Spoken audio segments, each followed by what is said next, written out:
India's first expressway. The world-class Pune-Mumbai Expressway is also a futuristic project imagined and brought to fruition by Nitin Gadkari. Connecting over 13,000 unconnected villages with an all-weather $100 million USD project is another feat accomplished by this far-sighted visionary. Nagpur, his hometown, has seen world-class institutions like IIT, IIM and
right side, there is a profile kind of option.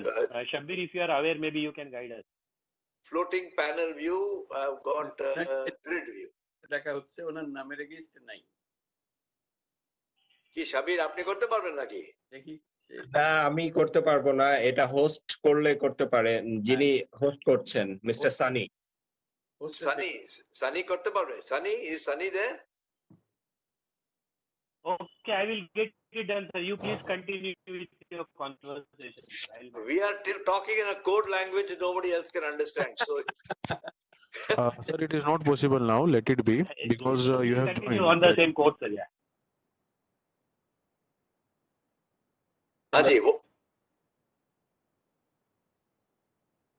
Okay.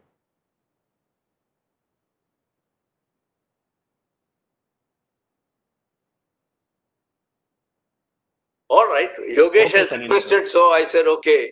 Okay. I'm an IITian, so whenever somebody requests, I try to accommodate.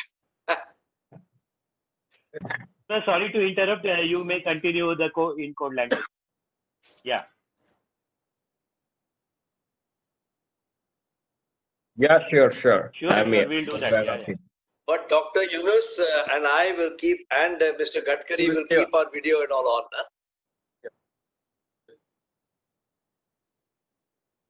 For me, it's fine. I don't know about Dr. Yunus. He can. Yes, I'm fine. I'm fine. Absolutely, no problem. Thank you. So we'll wait until the meeting begins. I'll turn off all video and the speaker.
Yeah, So so I think whoever needs to come from our side has come. Just wait for 2 minutes.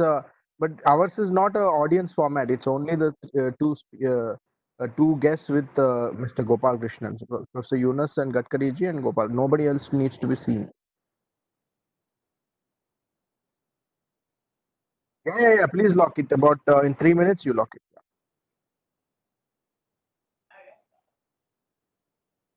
Yeah. We can go ahead and lock. Yeah, I think. Kalyan, you can just mention about that thing to Sunny. Yeah, Sunny. That we So I should go think till. it'll go on till 7:30, and in case Mr. Gadkari drops off, then the other two guests will continue. Okay. close it by 7:30. Dr. Yunus also has to leave at 7:30. So at Yes, sir. 7:30 sharp, we close. Yeah. All right. I have to leave. Dr. Yunus has to leave, and so also Mr. Gadkari. So I think Absolutely, sir. So 7:30 will leave, and that's the plan. Sunny जी तो थोड़ा note कर लीजिए. If sir को कुछ बीच में आता है तो the other guests will continue. हाँ, तो उनको you have to bring into Zoom and all.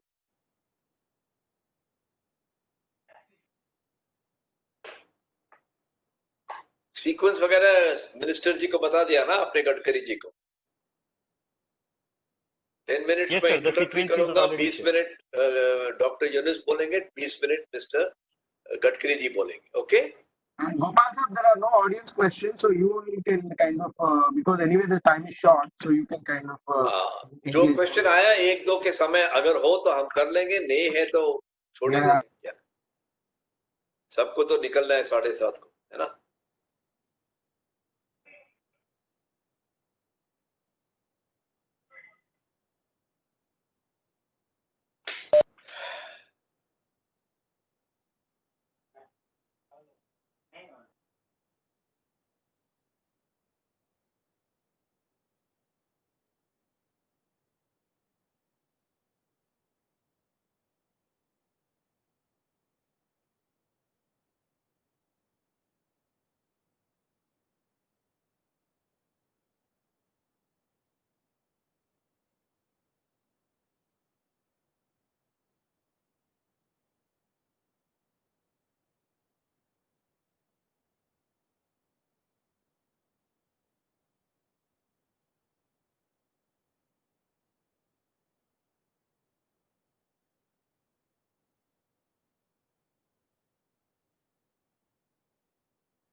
Sir, one request from technical team. To me, Yeah, Yogesh, sir, for all the panel members that at 6:28, sir, we are going live on our YouTube channel, etc. okay. So at that time, either we can have our mics muted, and at 6:30, when we're going to start the talk, that time you can unmute it. Okay, so you want us to mute it and then you'll be playing some audio visual of IIT, PanIIT or something? No.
Are we live now, Yogesh?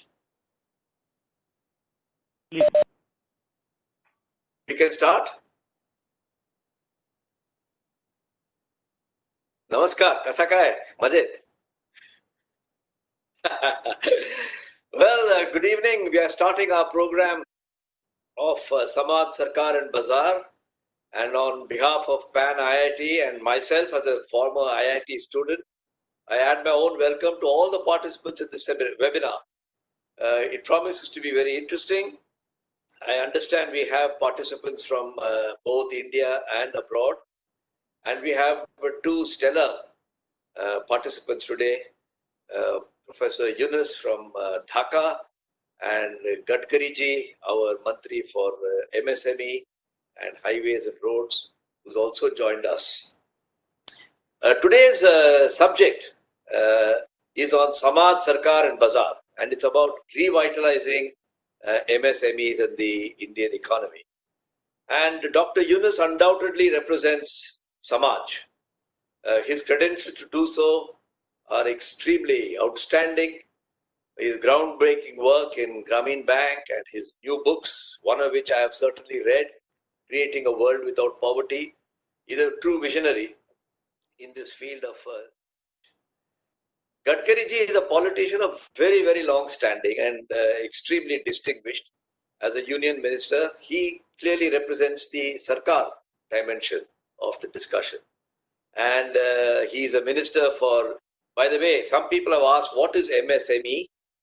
Just to clarify for those who don't, it's medium, small and micro enterprises. So just in case some people abroad are not familiar with this jargon.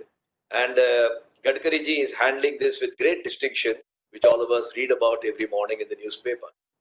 So since Samaj and Sarkar positions are taken out of the three positions, I suppose by default, I become the bazaar. And I will offer initially 10 minutes, I'll offer some comments, opening comments, after which I will request Professor Yunus to speak for 20 minutes and Gadkari ji for the next 20 minutes. So we'll have 50 minutes. If we do finish on 50 minutes, then we'll have 10 minutes because we have to close at 7:30 sharp. Gadkari ji has another engagement. So does Professor Yunus and so do I. So we're going to close at 7:30 and if we have to, we will take a few less questions when the time comes. So I will start with just a few opening remarks on the bazaar perspective. And you know, when I was young and growing up in Kolkata, where I was born and raised, there was a very nice film. It was a Hindi film called Naya Daur. Naya Daur means the new world, the new development, the new progress. And it's a movie about a little village where Dilip Kumar and Vaijayanti Mala, who are the lead actors, are living. And the Sethji of the village brings in machines to run a little sawmill and displaces people from their jobs. Then a bus operator comes and displaces the Tangawalas from their job. And there's a very dramatic dialogue from Dilip Kumar. I will say it in English. I'm not sure whether Professor Yunus understands Hindi, but to be safe, I'll say it in English. He says, we villagers are not against machine or bus. So don't misunderstand us. But can you not find a way that the bus and the machine do not interfere with our livelihood? Can't we all be sustainably linked together? Otherwise, Dilip Kumar says, all my people in the village will migrate to the city and our cities will not be able to handle it. And this is 1956. So here we are, 60 years later, saying it was quite a prophetic statement. All of us who were young in the 50s, as I was, will remember this particular film. It's a very charming film. There's an overarching picture about MSMEs. We know that, and we will not dwell on the fact that they've all had a very rough time in this COVID. Everybody's had a rough time. But the question I would like to touch upon briefly, is it worthwhile for us to apply our mind and think about MSMEs? Are they really a vital part of the Indian economy? Well, the answer is most certainly yes. I'm going to throw just a few numbers. As I understand it, there are a total of 36 crore workers. 36 crore workers in the MSME sector.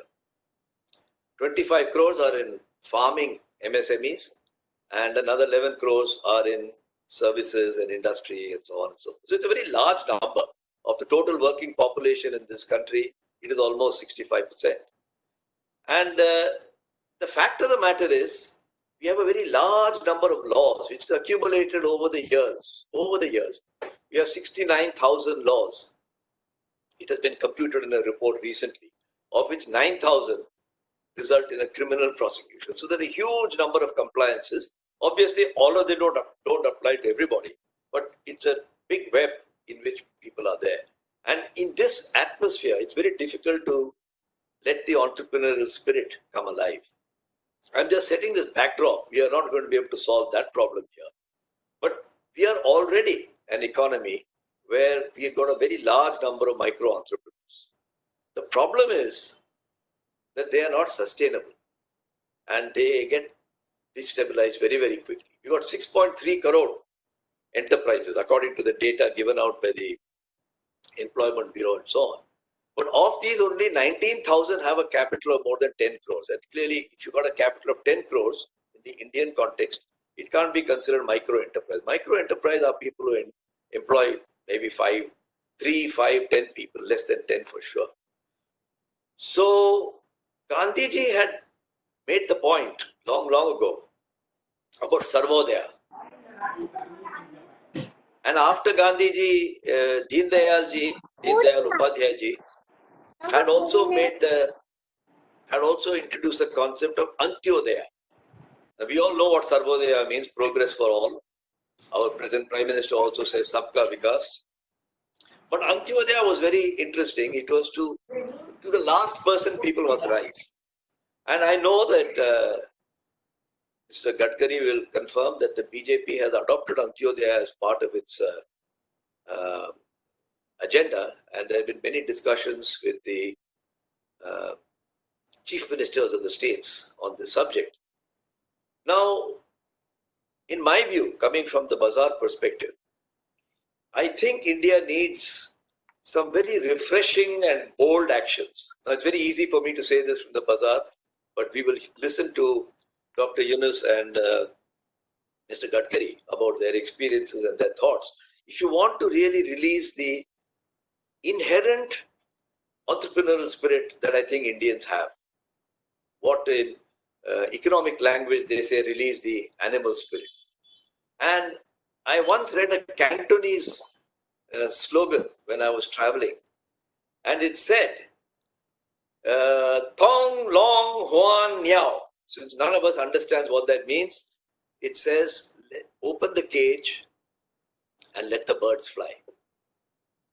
And I think the challenge we have, and we would like to touch upon today, is how do you open the cage and let the birds fly and make it meaningful for society, which is the interest of the government and any social interventionist. I wonder, and I would very much like Dr. Yunus's comment and Gadkariji's comment about something I heard somebody else say, I'm borrowing this, that if you follow 4 Ds, our Pradhan Mantri is always careful to give many 5 Ts, 2 Ts, so I am also falling into the same mode. Democratization, the 4 Ds are decentralization, devolution, and de-assetization and digitization. Rather than my defining these, which is not really necessary, let me illustrate. What Uber has done is to decentralize. And you don't need those assets, people who own cars which they rarely use. And we all know that the revolution that is brought about. Likewise with banking, nobody goes to a bank now. It's all done on your smartphone. So open the cage requires us to follow perhaps these 4 Ds. And when I read Dr. Yunus's book, although he has not used the word 4D, I could see the elements and the strands of this, and I'm sure he will give more flesh, if I've understood it correctly, and what those strands are. I would just like to clarify once, and again I'm borrowing from Dr. Yunus's book, that this doesn't mean that the Sarkar has nothing to do. Sarkar has to do 6 things, which the Sarkar is of course more than aware of. National defense, It needs a central bank, which must do the regulation and the supervision of banks. It must have a public school system. It must have a national health service. And it must lay down the rules of play with efficient and speedy justice. So those 6 are undoubtedly squarely. Anything else is arguable as far as the Sarkar's agenda is concerned. For example, in a poor, relatively not so well educated country like ours, and by education I mean good quality, high education, I've often wondered, we got a terrific IAS, we got a terrific IPS, terrific IFS. Why don't we have an IES, Indian Educational Service? A premier service, right? Why don't we have an Indian Health Service? And when I Googled for Indian Health Service, to my great surprise, an entry popped up. And I said, wow, how come I've lived in India for all these last 75 years without knowing that there's an Indian Health Service? It turns out that this Indian Health Service is run by the government of the United States and is meant for American Indians, for the natives.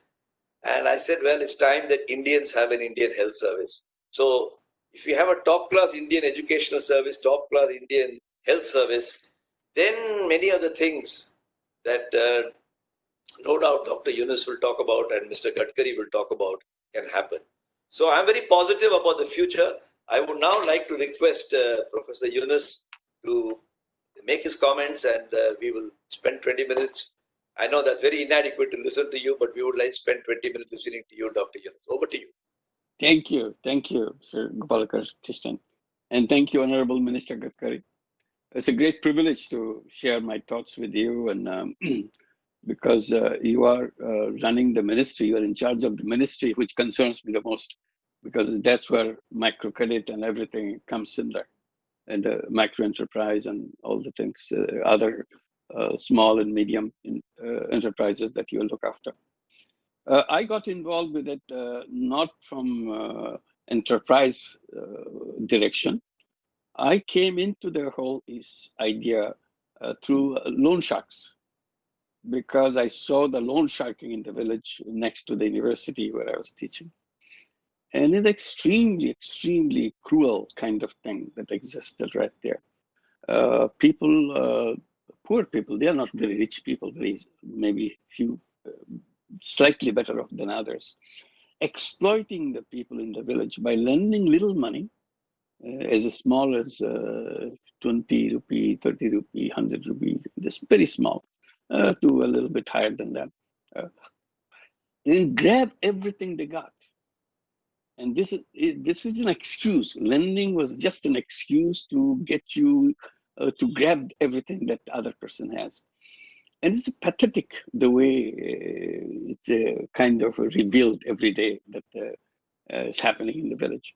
So I was wondering how to protect these people in the village from the loan shark. They're the same villagers too. They're not from foreigners coming from some places. They're just your neighbors.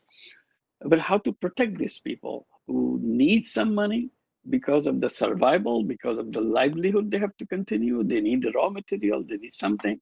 So need some money, and go to the loan sharks to have that, start a small daily business. I need some money to buy something and sell it in the market, those kind of things. The one idea that I came up with, why don't I lend the money myself, so that I cut all those other aspects of loan sharking, just give the money so that people can move on with their life.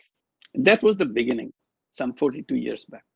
I had no idea that I will go into banking and other things. I was just a teacher in the university, that's all. But it drew me in.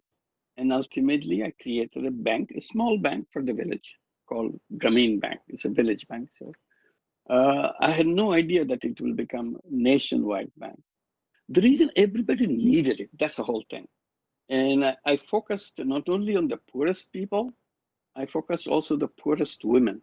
That's another aspect to that. And over time, it became known as microcredit, microfinance, and expanded globally. It's all over India right now. But the basic thing that I repeatedly mention, people at the bottom level, in order for them to survive, They need some money to go ahead with. Otherwise, they have only body, nothing else, no positions, nothing. So if you have to deal with the market, as you say, your bazaar, you need some cash with your hand, and nobody gives it except the loan shark. So the loan shark did the big business out of it, make money and grab land, grab house, grab animals, grab whatever they could grab, lay their hands on. So I said, we can look at it this way. Finance is an oxygen for people. If you consider that as an oxygen for economic oxygen for people, you cannot, without that oxygen, economically, you cannot breathe, you cannot survive. So the moment you can connect them with that economic oxygen, they start breathing, they start working. But if that is available in reasonable terms, then they could breathe easier and so on. That's the whole idea of a microcredit and so on. So we created something, dismissed all the principles of banking. That's the most daring thing I could do, because I didn't want to go into the trap of the banking system, because banking system cannot allow them to get in. This is, I argued with the banks and so on, never heard of. They said it's impossible to lend money to the poor people. So in order to make it possible, I dismissed everything that the banks do. I dismissed the whole idea of collateral. That's the first thing to go. And everything banks do, I do the opposite. That became a very simple principle for me. They go to the rich, I go to the poor. They go to the city, I go to the village, and those kind of. They go to men, I go to women. They ask for compounded interest and so on. I said, no compounding, just a simple interest. So I did everything in opposite way, and it worked. This is how it became. The reason I'm telling all this story, still that is not done. Still the system, banking system has not changed. India has lots of microfinance organizations, MFIs, you know it. And I have been arguing, I have been pleading with the Indian government for a long time to allow the microfinance organizations to take deposits, because that's again key. Today, microfinance organizations cannot take deposits. So you have some lending organizations, but without money to lend.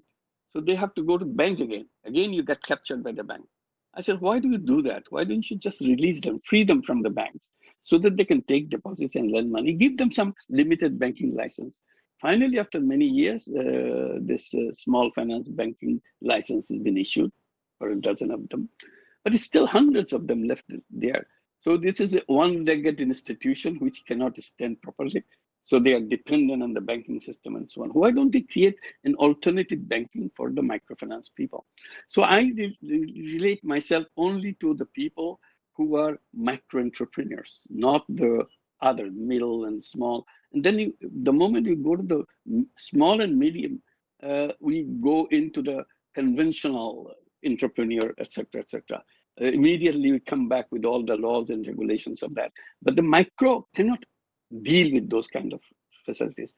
I said, if a ministry can be made for the micro entrepreneurs only, then they have this separate kind of laws, rules and procedures and banking system, everything can follow. Otherwise, it will be lost in the whole system. It will not come out of that. So this is one issue that I keep repeating. Then I said, look at the villages, all the villages that we see. They are kind of a backyard of the rural, urban areas. Their economy is tied to the urban areas. And rural areas looked at as a kind of a provider of labor. Is a labor producing factory for the urban areas. They produce the labor and send it to the urban areas, and they work in the urban areas in a very pitiable condition. But that's what drives the economy of the cities and so on. I said, that's a very wrong way to look at it. Why people from in the village should go to the city to do that? There were, in one time, probably there were reasons for cities to grow, people to come to the cities to do their economic activities and so on, because of the lack of infrastructure in the villages. Those are the days when the infrastructure was a big issue, finance was a big issue. These are all concentrated, infrastructure is concentrated in the city, finance is concentrated in the city.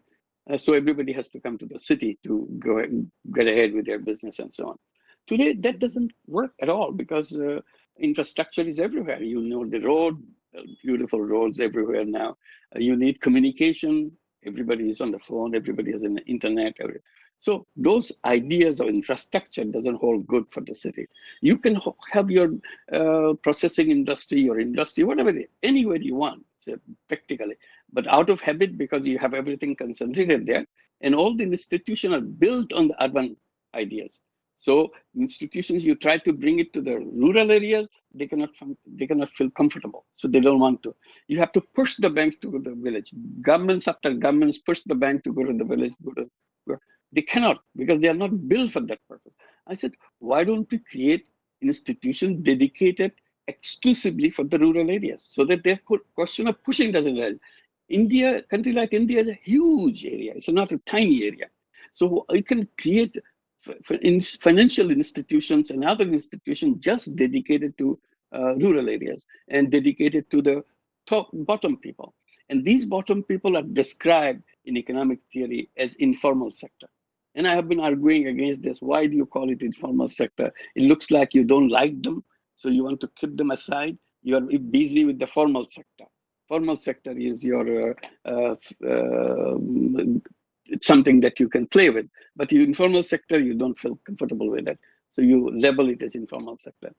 And I keep saying that, look, it's not a waiting room to go to the formal sector.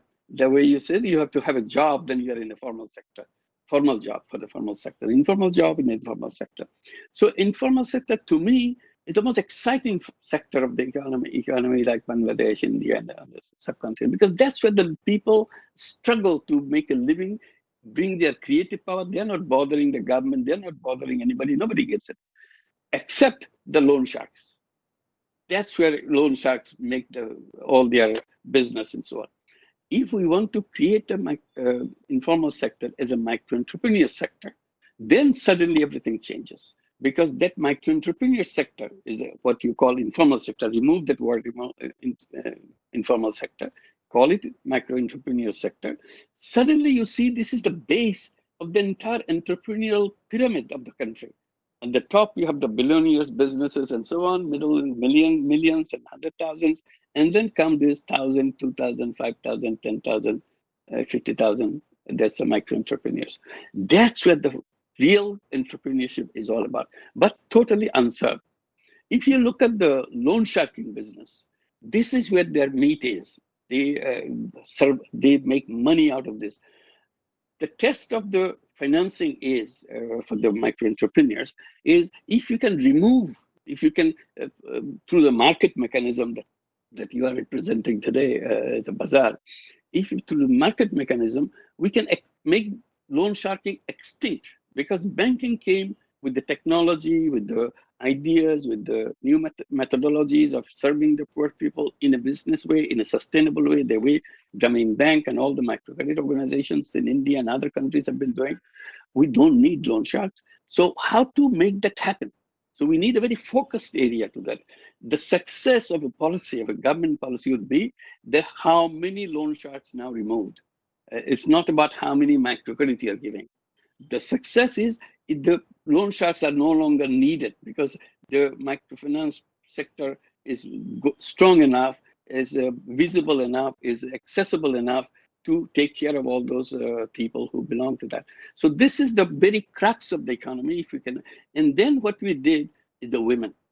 The moment you come to that, women were never, first of all, the poor people were never considered as what they call credit worthy. And I was making jokes with the banks at that time when they were explaining again and again to me, the banks cannot lend the money because they're not credit worthy. I said, that's a very funny way of explaining it. Should we call people not credit worthy, or people should call you are not people worthy because you have not designed something for them, and then blaming the people for that? I said, this is a very strange way of getting rid of it. I said, you have to be people worthy so that you can really do business with them. And today that thing exists. It's a people worthy, not only in one country, two countries, it's global now. It happen. So if we can make that support to make this, for example, if we issue a license for the microfinance organizations that you can take deposits, and condition is you'll be lending only to the defined people with the micro entrepreneurs as you define it, whatever way you have defined it. This is the place of your work. You do that. And I would add on top of it, so that my head is full with loan sharking ideas, even if you give the license, many of these MFIs will become loan sharks in their own way, because if you leave them alone. I said it has to be done, your license should be done as a social business. Microfinance organization as a social business. And we define social business as a business to solve people's problem, not make money out of them. So once you define it in that way, it's a zero dividend company. It's a zero dividend company. So your entire focus is on solving people's problem. Wherever we take our microcredit program, the whole idea of microcredit in Bangladesh and the Grameen Bank is a social business. We don't want to make money out of the poor people. So that should be integrated into it, because that may be the fear why government doesn't want to give them the license in a massive way. But if you register it as a social business microfinance, you monitor it, your records, you show the record that they are not taking any dividend out of this business, all the money remains within the business and so on. Then there's no problem with giving the money. And for regulation of the deposits, you have all the regulations, how to take care of those regulations and so on. So this is one, unless we do that, micro-entrepreneurs will not get anywhere. All the migration of the labor that you see during the COVID-19, and all the terrible scene that the whole world has to watch with pain, that people are getting ready to walk 1,000 miles to go home. Why? Because they lost their job, they lost their income and everything. They cannot even pay the rent. They have to go home, which is 1,000 miles away. Why do the people have to go 1,000 miles away for mere survival? What kind of economy what kind of economics we have built? I'm not blaming the government. It's economic thinking. That economic thinking forced all these people out of the village to go some places. We have to build new economics where the first condition is we have to design something so that people can have their basic livelihood within the range of the place where they are born. They don't have to go beyond where they are born. We can do that. Today that technology exists. You can build any kind of businesses wherever you live, even the remotest place, because technology has made it simple and easy. So that's the kind of economy, the self-sufficient rural economies. Instead of sending your produce and agricultural produce and everything, you grow it in the village and you send it to the city to be processed. And you send your people to go to process it. I said, that's a very funny thing to do. The produce is here in the village. People are here. Why don't we process it here and send it to the urban areas and the rest of the world? So those old thinking that they have to be sent to the city to do everything has to be abandoned completely. Rural economy should be standing on their own feet. It will be independent economy dealing with the urban economy in equal terms. They will decide which way the terms of trade will go. And the education has to be brought into the villages, all the universities and things. Our young people leaving the villages, go to the university located in the cities. India has lots of universities, beautiful top-class universities located in the villages. But it's not it's principle. It's a kind of exception. We don't make it an exception. It's a regular thing. Our villages will have the top-class universities, business schools, medical schools, and IITs, and all kinds of things. And it's so much better. Why should we send our children to go to the city and go to the education institution in the city and become urban people, not to go back to the villages anymore, feeling that that's not a place to live, this is where the place to live. Because we already contaminated their mind by pushing them into the village, city life. Why don't you give the village the education where they're born, where they can do that? So this is the scenario that we have to address. And the loan shark is number one. The quality of the life of any nation like India, Bangladesh, and the subcontinent would be, have we eliminated by natural process of creating an institutional support, the whole idea, the concept of loan shark as it existed before? There are no more loan shark, no more people victimized and let them remain where they are. If you give the chance, they can grow. As I said, it's an oxygen. If you can provide them that oxygen, they will grow as far. That's the creativity of people. We should not shut down the creativity of the people. So with the Honorable Minister, I would just say that ministry is a very important ministry, but I would like, in my own way, it doesn't change anything in your case, I would like to separate out the microcredit part of it, micro part of it. The small and medium is fine. That's another kind of category, another kind of animal, but micro is completely different. And it deserves itself a separate ministry. And then you have own people who understand the micro people, who can translate the language of the micro people to the government officials, because they don't understand the government officials' language and the papers and so on. So you need a whole agency to translate, to be on behalf of the micro entrepreneurs, so that they don't get caught on the laws, rules, and so on. They don't understand anything. So this agency's job would be to help them to deal with the government and help them to push out. And so the young people within the villages, they become entrepreneurs themselves. I said, entrepreneurship for the young people is the route, not the job seeking. Job has made us, our societies pushed us in the wrong direction. All human beings are born as entrepreneurs. And this is where the Ministry of Micro Entrepreneurship is all about.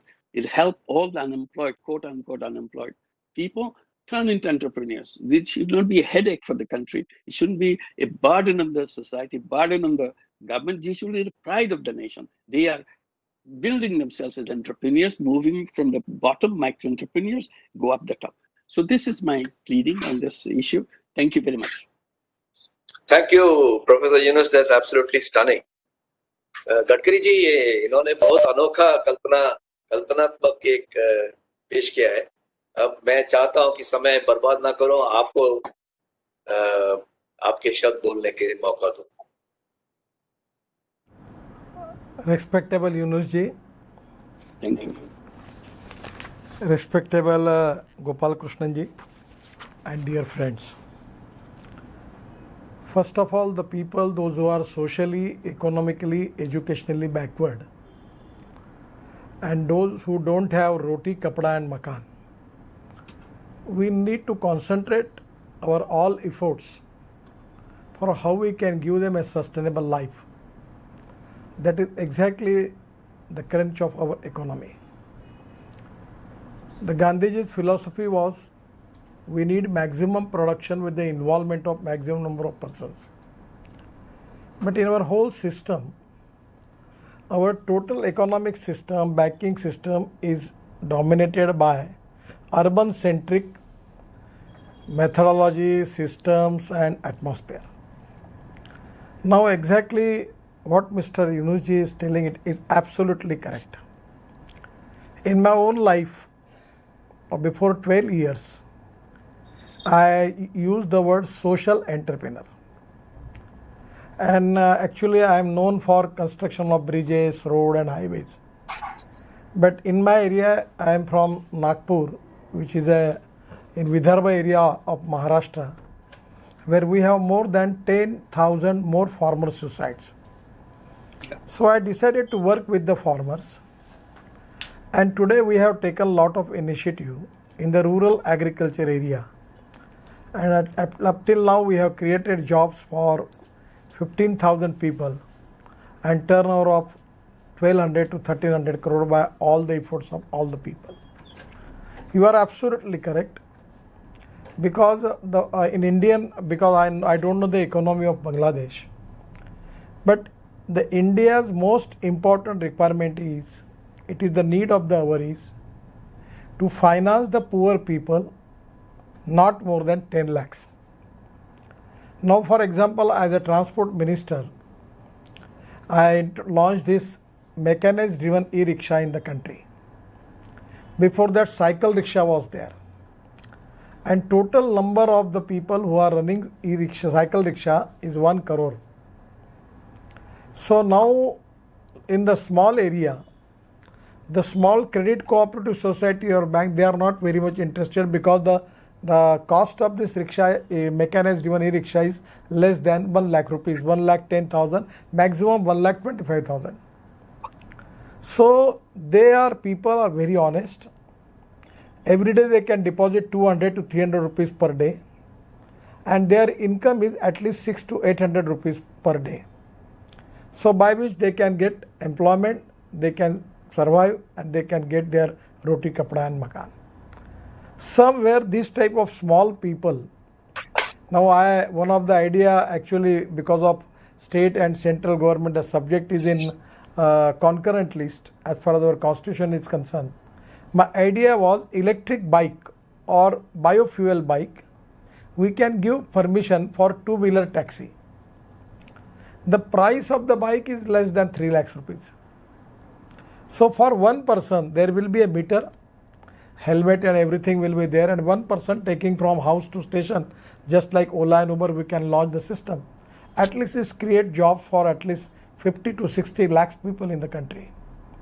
To create employment potential is very important. And the problem is that those people who are socially, economically, educationally backward, there is no facilities available for microfinance. And that is exactly the need of the hour. The most important thing in this, particularly in my ministry, to get finance for the poor people is very difficult. हम लोग मजाक में कहते हैं कि पैसे वाले को ही पैसा मिलता है. टैलेंट कितना भी हो, स्किल कितना भी हो, हुनर कितना भी हो, तो कोई उसकी कीमत नहीं होती, कोई पैसा नहीं मिलता. और इसलिए यूनुस साहब जो कह रहे हैं कि बिल्कुल सही, और मैं अभी थोड़ा सा इसका अध्ययन मैंने किया. जो सब्जियां बेचते हैं, छोटे छोटे लोग हैं, poor people, they are good pay master. Their honesty and integrity, I don't want to compare with anybody, but is very good. But they have talent, but no one is ready to finance them. So in agriculture, rural and tribal, where our 65% population is there, our growth rate, GDP, and our per capita income is very negligible. So 115 aspirant districts are now, which are specially identified by the instruction of the Prime Minister, and where we need to do more work in health services, education and economy. There are some strength, there are some technology where we can launch them and we can train them, and they can get the finance of 1 lakh rupees or 2 lakh rupees. They can start and they can resolve their own problem. If they get employment in their village, what is the need for them to go to Mumbai or Calcutta? When the people are migrating from the rural India to urban India, it is not because with their wish, it is because of compulsion, because they don't have employment, and the poverty is a big problem. And for eradication of poverty, the most important thing is for the small people who have some talent, who have courage, who have entrepreneurship, we should finance them, we should support them. And this finance is not big. And I am talking about 10 lakhs rupees, but even it is 2 lakhs, 3 lakh rupees going to resolve the problem. And at least we can eradicate the poverty of crores of people by this simple methodology. And that is the reason that today we have problem with the financial institutions. Our NBFCs are very good. Our banking system is good, but the banking system to get a loan to a small person, it's a very difficult task. Government is talking about it. We are making lot of programs for that. But the banks officers and our target we have completed. That is only the thing they are telling. We need some political will and social consciousness, social responsibility, and somewhere sensitiveness for the poor people, that is equally important. But the business line, when they are giving lot of loan to big loans and they are getting profits, so no one is interested to support the small people. And here I like the concept of this social business microfinance corporation. We have got cooperative movement in Maharashtra and Gujarat is very good. I am also from cooperative movement. So in my own city, in my own constituency, we have a cooperative store. And now we have turnover of 60 crores per year. And that store is taking material from the poor ladies, self-help groups, and they are selling it.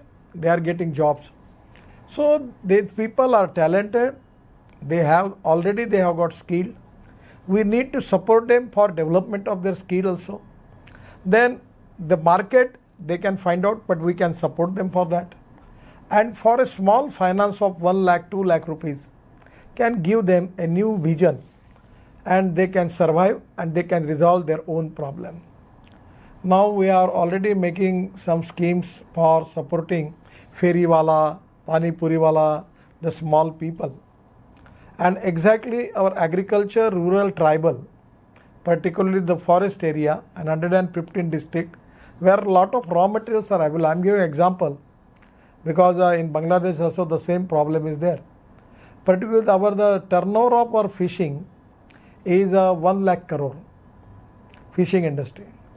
Now we have 7,500 kilometers of seafront. And before that I was Minister for Shipping, Ports and Inland Waterways. So our institute in Cochin, they invented one trawler that costs 1 crore 25 lakhs. And that trawler can go up to 100 nautical miles. And the boats which are available with the fishermen, they are only going up to 7 to 8 nautical miles. By only giving this trawler where the ice factory and everything is there with new technology, they can go up to 100 nautical miles. And we have manufactured 100 trawler and giving to the fishermen in Tamil Nadu, their productivity is increased by 6 times. So today we have 7,500 kilometers of seafront. We can go up to 100 nautical miles.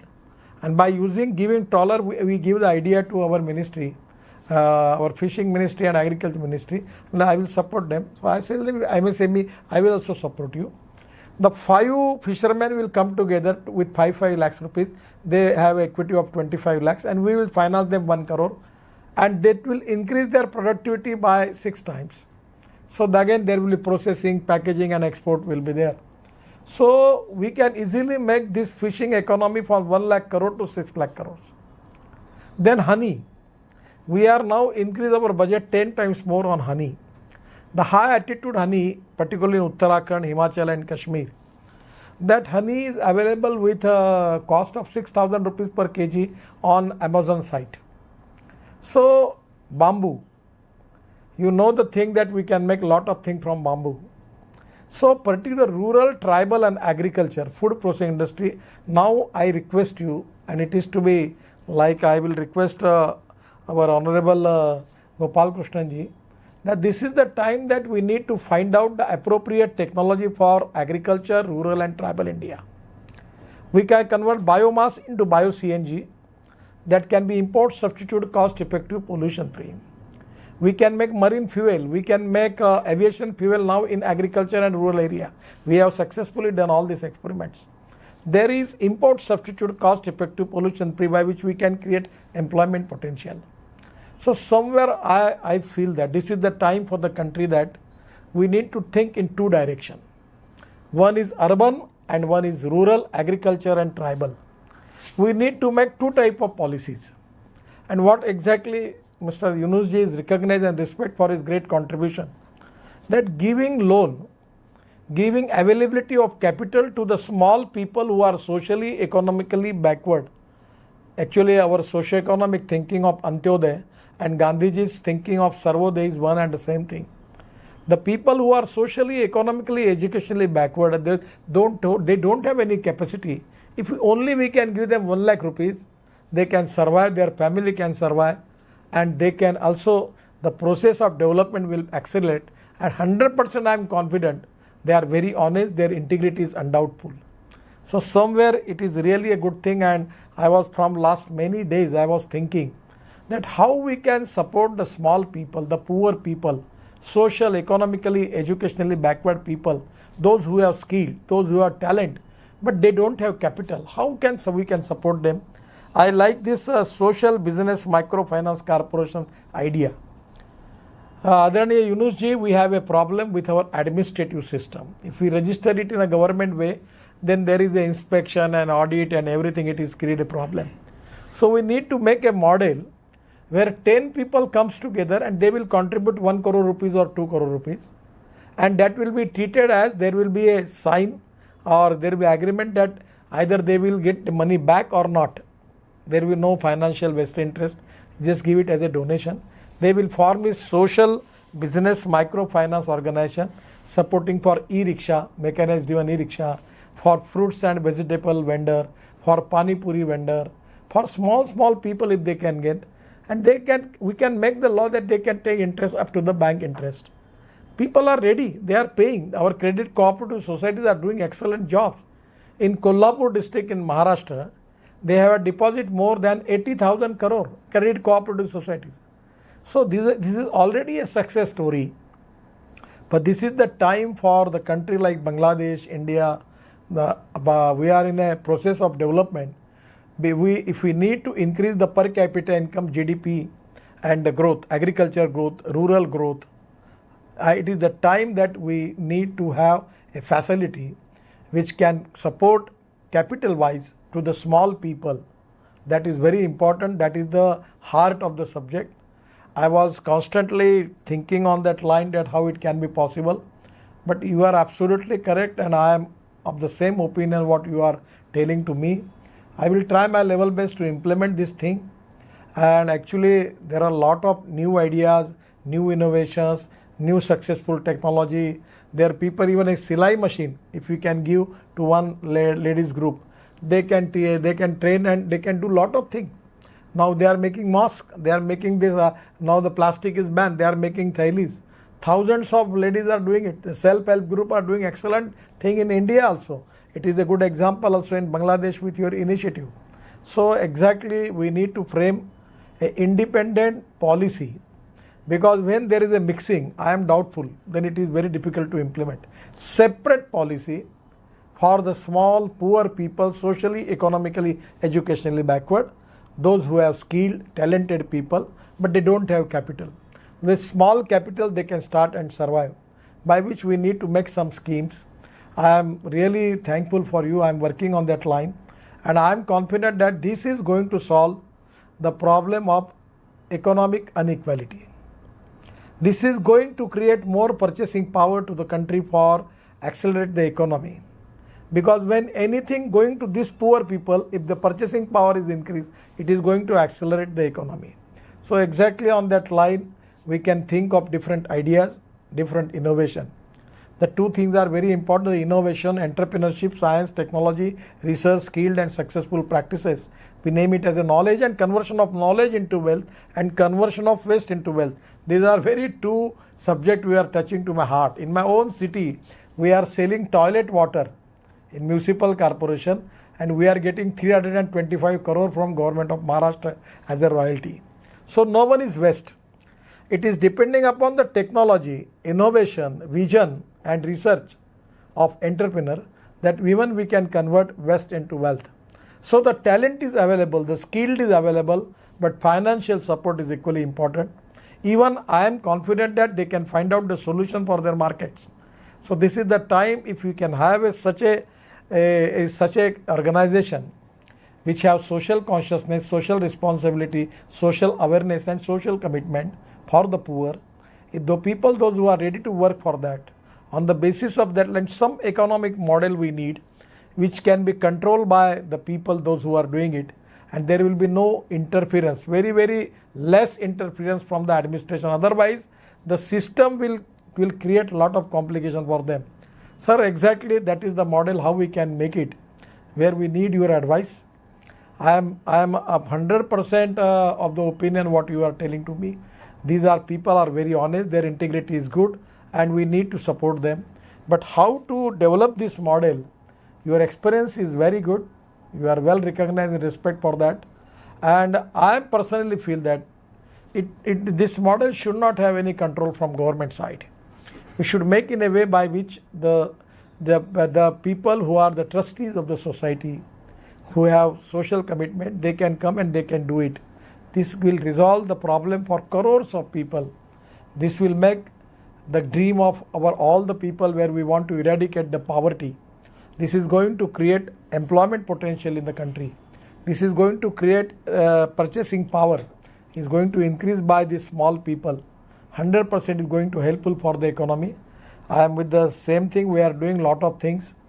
But the most important thing is the last man of the society, who is socially, economically, educationally backward. We need to centralize our economy by considering that man, and only then we can go ahead. Exactly, this is the most important philosophy, which is our thinking, socio-economic thinking. On that line, we are trying to think on it. We are very much inspired by you, and what you are giving your message is very important. Only the confusion of making of this organization in government system, because there are some good people, there are some bad people. So because of bad people, we don't allow good people to work. That is the problem of the system. So on that line, 100% I am thinking on that, but your experience, you also give us the good suggestions. We will work on it and we will try to implement the things. And I am 100% confident this is going to accelerate the Indian economy.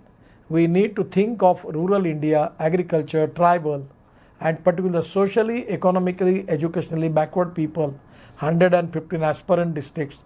If we need to more work there, and if we need successfully, it is going to resolve the problem of metro cities like Calcutta, Mumbai, Delhi, or Dhaka. Because if the people, they will get their survival successfully there, what is the need for them to come to Calcutta? So exactly, this is important for economic equality and social equality. This is exactly important for the country, and we will definitely take your advice and your services for that. It's really a pleasure for me that to interact with you. I will invite you in India anytime. It's a great pleasure for me. From my ministry also, we will invite you. Your contribution is very, very good. Historical, your contribution for the poor people. And some of the small microfinance, NBFCs, Bandhan Bank and other, some of the people are working on that line. They have got a very, very excellent track record. But we need to develop more things. And 100% we will work on the philosophy which you are telling to us. And I am 100% supporting your thought process. And we will inspired already by it, and we are working on that line. But somewhere we need to find out a transparent, time-bound, result-oriented and corruption-free system where my personal experience that we need very, very less interference from the government. Otherwise, then it can create a lot of complication. So on that line, we need to find out that model. 100% we will work on that line, and I will try my level best to make that model also. Once again, I am giving my thanks to you. Namaskar. Namaskar. Thank you very much. Can I just make one point before? Please. Yeah, I'm 100% on the same page with you. You said everything that I felt and I tried to explain. Just one thing that about the corporation. I didn't suggest any corporation. I didn't want the government to get involved with it. I was suggesting a license, banking license, saying social business, microfinance, banking license. That's all. The MFI, microfinance institutions are there. They don't have the license. But if you just allow them to have the license to take deposit, a very limited kind of banking license, and that will trigger everything. And people will come forward. Government doesn't have to pay a penny to them. They will collect the deposit and they will lend the money. This is their task. And they will not take any dividend out of it. This is social business, microfinance, banking license. That's it. Ask you a question. How we are going to make the constitution of this particular institution? How we can get the capital? How we can give the shares? And how they can give it? What type of exactly idea you want to suggest us? People are already doing that without the license. I was explaining, they are known as a class, they're MFIs, microfinance institutions, the word they use in the banking sector. They already do that, and there's large organizations. But all the money they have to borrow from bank, and this becomes very expensive for them. And bank again make controls on them. So why don't you free them from the banks? They're already in the business. Simply allow them to take the local deposit, rural deposits to remain in the rural areas. Today, what the banking system does, collect the rural deposit and bring it to the urban areas to spend it. Why? Why should the rural savings should go into the urban areas? Why don't we build up the rural economy with the rural money? They have the plenty of money. But now urban banking system go and take this money and bring it to the urban area and give it to the big businesses rather than helping the guy who has to migrate the village to find a job 1,000 miles away. This is because the institution don't have that. Because the institution is designed for a different purpose. That's what I'm arguing, that we have to have dedicated institution for the rural areas. Then you build up the whole rural economy. You do not leave the rural area with the urban institutions, bank, insurance, and everything that you have. It's all urban institutions. Even the education. Education should be in the rural areas too. There's no reason why education has to be located in the urban city, in the big buildings and so on, cramped areas. Plenty of room in the rural areas to enjoy the rural area and clean air. Students will live there and learn what the reality of the country is all about, not the urban area. By this banking license, whether they will authorize to accept the deposits? Yes, so that's all you need, just to authorize them to even fix it that up to this amount, whatever is, you cannot use this deposit to lend money to the rich people. You can only use it to lend money to the poor people. That you define in the license. and it should be social business. Nobody should take any dividend out of this business. And see how many people come forward, and many people will come forward. And the world will change. The government doesn't have to do anything except the policy. It's a policy decision, nothing else. Thank you. Thank you, sir. I know both of you are running behind time, and I won't take questions if that's all right with you. But I think this has been one of the most inspiring sessions I've attended. If you want to take questions at 5 minutes, no problem, we can take it. Okay, sir. No problem, 5 minutes? No problem. You can take 10 minutes. 10 minutes, no problem. Go ahead. Okay. You know, this has been one of the most fantastic. I will ask one question while the organizers will feed me questions from the audience. The question I have is, I find this session very inspiring because there is no difference of opinion between the experience of Professor Yunus and the thoughts of Mr. Gadkari. And the fact that Gandhi ji and Deen Dayal ji have talked about this, it's decades old, it's not new. I'm wondering whether what kind of a body can help to give some shape to this policy. Dr. Yunus says, make a policy which allows oxygen to go in a separate oxygen cylinder to the rural areas, right? Right. And don't get it mixed up with the government. And you're saying the same thing. Would it be a good idea for Niti Aayog to work with PanIIT to prepare such a draft policy under your guidance, Gadkari ji? Or is it a bad idea? My suggestion is you can work on it. Even my ministry can prepare a proposal. Sure. We need to take the approval from the finance ministry. I will put up this idea taking from my ministry and taking it to finance ministry and prime minister also. Then for controlling authority, my suggestion is in place of anybody, the class 1 charter accountant, he will be in charge for other thing. We can authorize them about how much deposit they can take. After that, completing this limit, again we can give them credit rating. On the basis of credit rating, we can increase their limit. Then again, that charter accountant will be the controlling authority.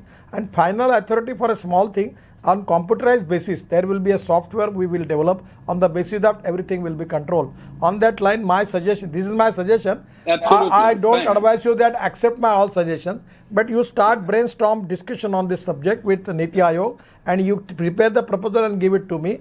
I will take this proposal to cabinet for the approval from Prime Minister and from Finance Ministry, and we try to do it. What he says is exactly in that line. I am keenly interested to go on that line. Thank you so much. I find some audience questions coming. I think I know the answer, but in all fairness, I need to present it to you and Professor Yunus. It says, can we amend the Companies Act to allow this license? And what I've heard you say is to prepare 2 different oxygen cylinders. Don't get mixed up with Companies Act and so on. आपको बताता हूँ, जितना सरकार का हस्तक्षेप होगा वो scheme खराब हो जाएगी.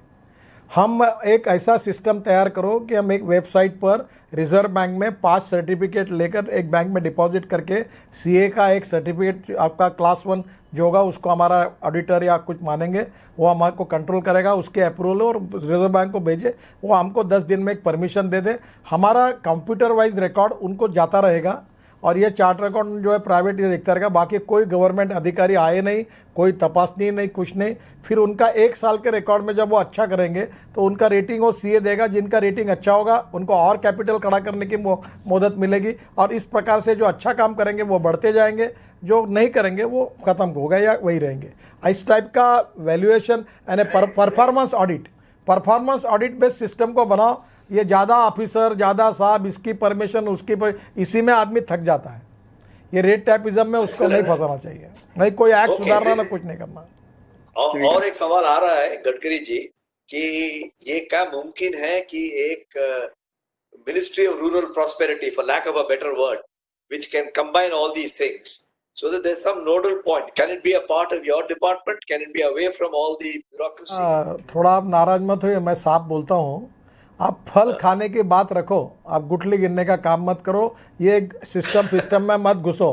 It not be appropriate for me to criticize the system because as a minister मुझे बोलना नहीं है, पर आप समझो इसको बाहर रखो. ये देखो, social consciousness, social responsibility, social awareness.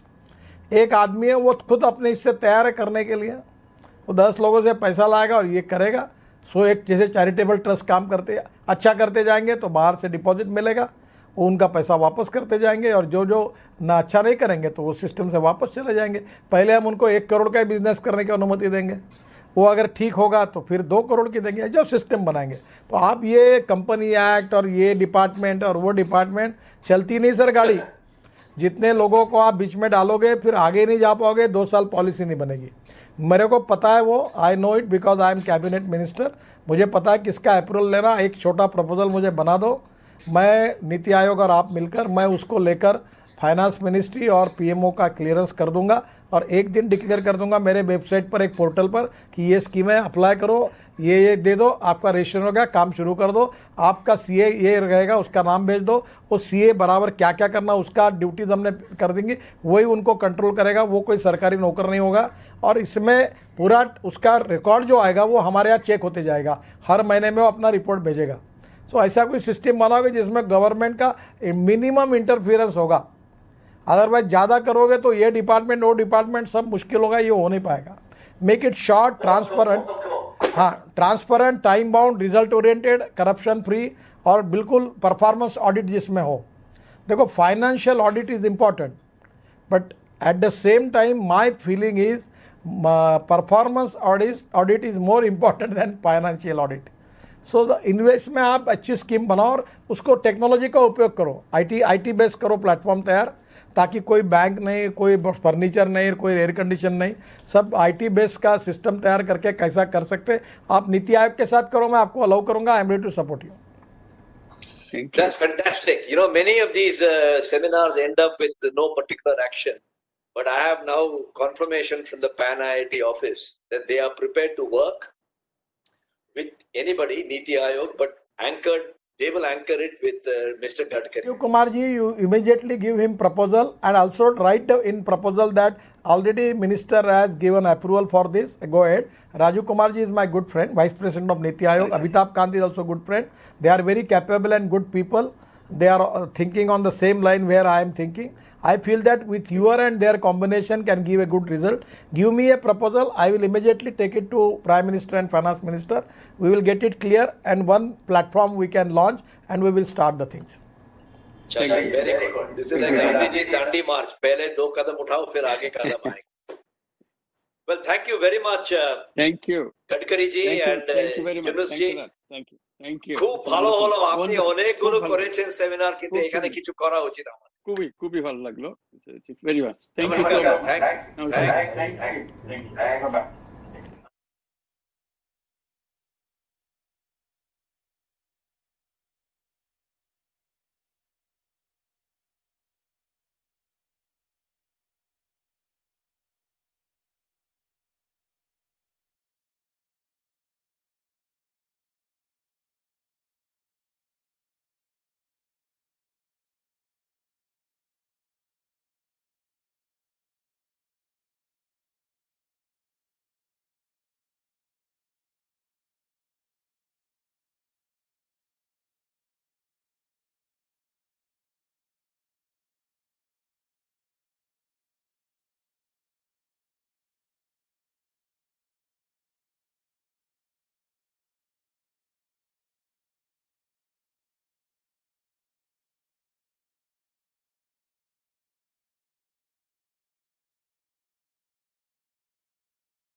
one of the biggest challenges India faces is in the area of providing equal opportunities to all sections of society.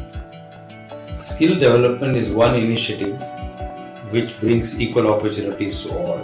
PanIIT Alumni Reach for India Foundation, headquartered at IIT Bombay, partners with state governments through non-profit, joint venture enterprises to create an institutionalized skill development architecture exclusively for the underserved across all districts of the state. The first such special purpose vehicle or SPV was created with agencies of welfare of the government of Jharkhand. The PanIIT model of skill development is predicated on assured placement, 100% skill loan financing, best-in-class training and residential infrastructure led by ex-army personnel. The foundation runs Gurukuls with 2 to 3 month training in construction, logistics, manufacturing and Kaushal colleges imparting 1 to 2 years of trade licenses, vocational education in trades like nursing, catering exclusively for the underserved. बहुत अच्छी training आपको मिल रही है। आप सौभाग्यशाली हैं कि आप देश के इस हुनरमंद काम को बढ़ाने वालों में सबसे अच्छी संस्थाएं हैं जो 3-4 उसमें से एक मैंने मैं अनुभव किया। भारत सरकार का मंत्री बोल रहा है तो कहीं बहुत अच्छा काम है होगा। कॉन्फिडेंस हमको गुरुकुल दिया है सर के एस्पिरेंट जो निकल के गए हैं वो अच्छी नौकरी भी कर रहे हैं और गुरुकुल के एस्पिरेंट्स विदेश तक गए हैं। आज अगर गुरुकुल में अगर नहीं होता, ना ही मैं दुबई को देख पाता, ना ही मैं 35 से 40 हजार में कमाता। ये नर्सिंग कौशल कॉलेज है और मेरी फैमिली कंडीशन उतना अच्छा नहीं है कि इसमें लोन प्रोसेस के द्वारा पढ़ाई कराई जाती है जिसमें कि घर से पैसे नहीं लगते हैं। कॉलेज बहुत अच्छा है क्योंकि इसमें फैसिलिटी ज़्यादा है और यहाँ थ्योरी क्लास के साथ साथ प्रैक्टिस पर ज़्यादा ध्यान दिया जाता है कि इसमें हाई टेक्नोलॉजी के द्वारा पढ़ाया जाता है। जैसे कि सिमुलेटर है, यहाँ वार्ड बनाए गए जैसे प्रैक्टिस वार्ड है, ICU वार्ड है। Some of the studies have proven that if we use something like a helmet patient interface, the device which we have developed, lungs problem which lot of patients face can be assuaged and the patients can recover faster and better. That has been proven in some studies.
The moderator for the next session is Adil Zainul Bhai. He is the chairman of Quality Council of India and former chairman of McKinsey India. A distinguished alumnus of IIT Bombay, he is currently on the boards of Reliance Industries, L&T, Network 18 and Cipla.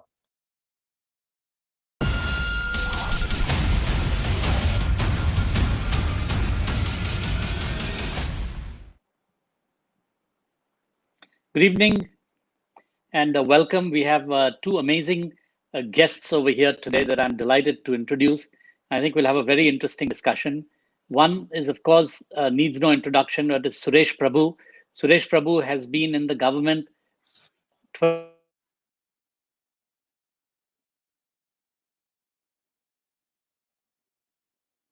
water, sanitation, electricity, commerce, railways, is the Sherpa for the G20 for India, and actually has worked in so many different areas that you can actually ask him about anything.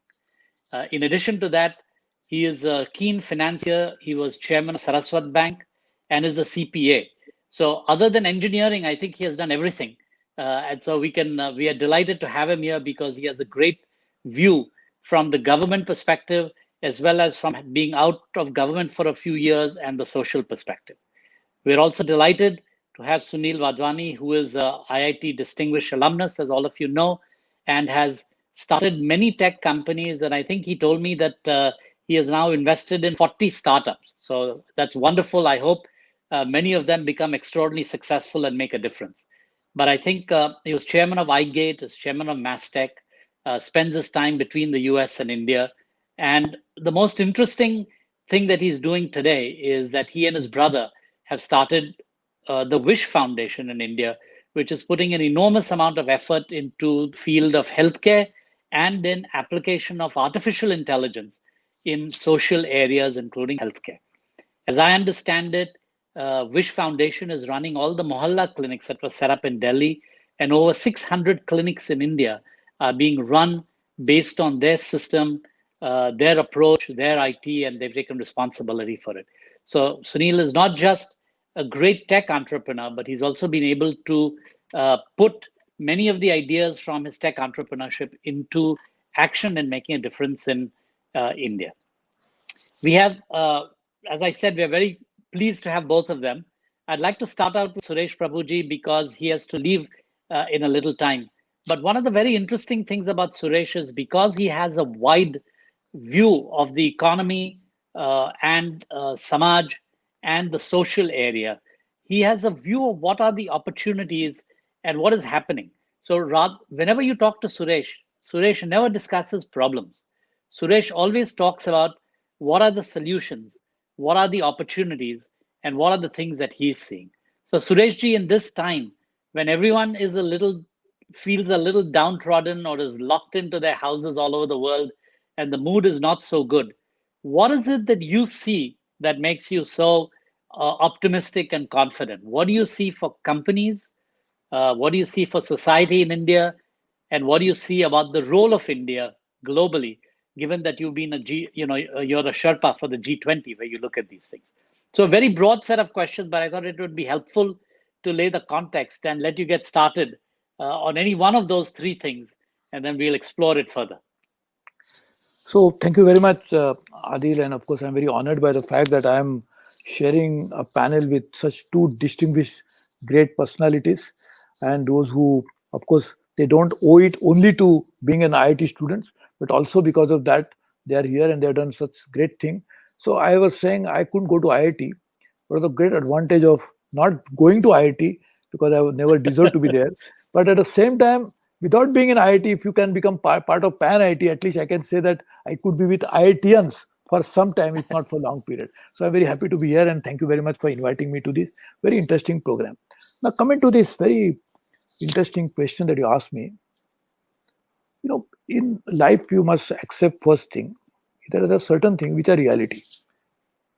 And so you cannot change the reality. What is the reality? Is today's corona situation is a reality. Can you change it? No. Can you make it better? Probably through some intervention, yes. But it's a reality. And to top it all, this is a reality which pervades the whole world. No part of the world is immune to this. So everybody is affected by this. So now we have to see, it's not necessarily only to feel better that others are also suffering like me, but the opportunities come because when the world is changing, and it is bound to change, and it is already changing, like the program that we are having today, when Mr. Wadhwani may be in the US and Adil is in Mumbai, I'm in Delhi. The fact that it is already changed. The way we are doing business, the way we are talking to each other, the way we live life, we have changed already. So when the change takes place, it offers opportunity to those who are not necessarily part of that earlier system. If I was part of the earlier system, maybe I would be loser or gainer, depends upon my ideas. But let us look at India as a whole. We, despite now the 5th largest economy, close to $3 trillion, still we are not a big player in the world, which we could become now because of these changes that are taking place. Countries will be dealing with different players, different countries, new supply chains will emerge, new ideas will be dominating the world. And in that situation, we have an opportunity.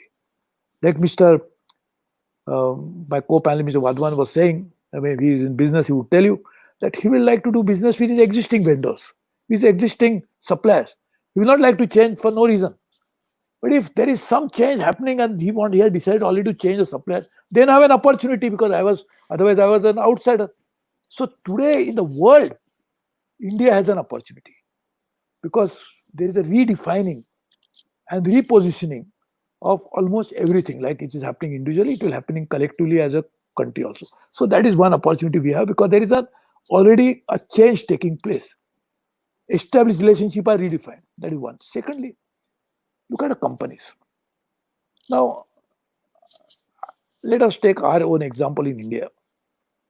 One company, which all the analysts were saying that it is debt burden, which is a big challenge for a company like Reliance, which is India's biggest company.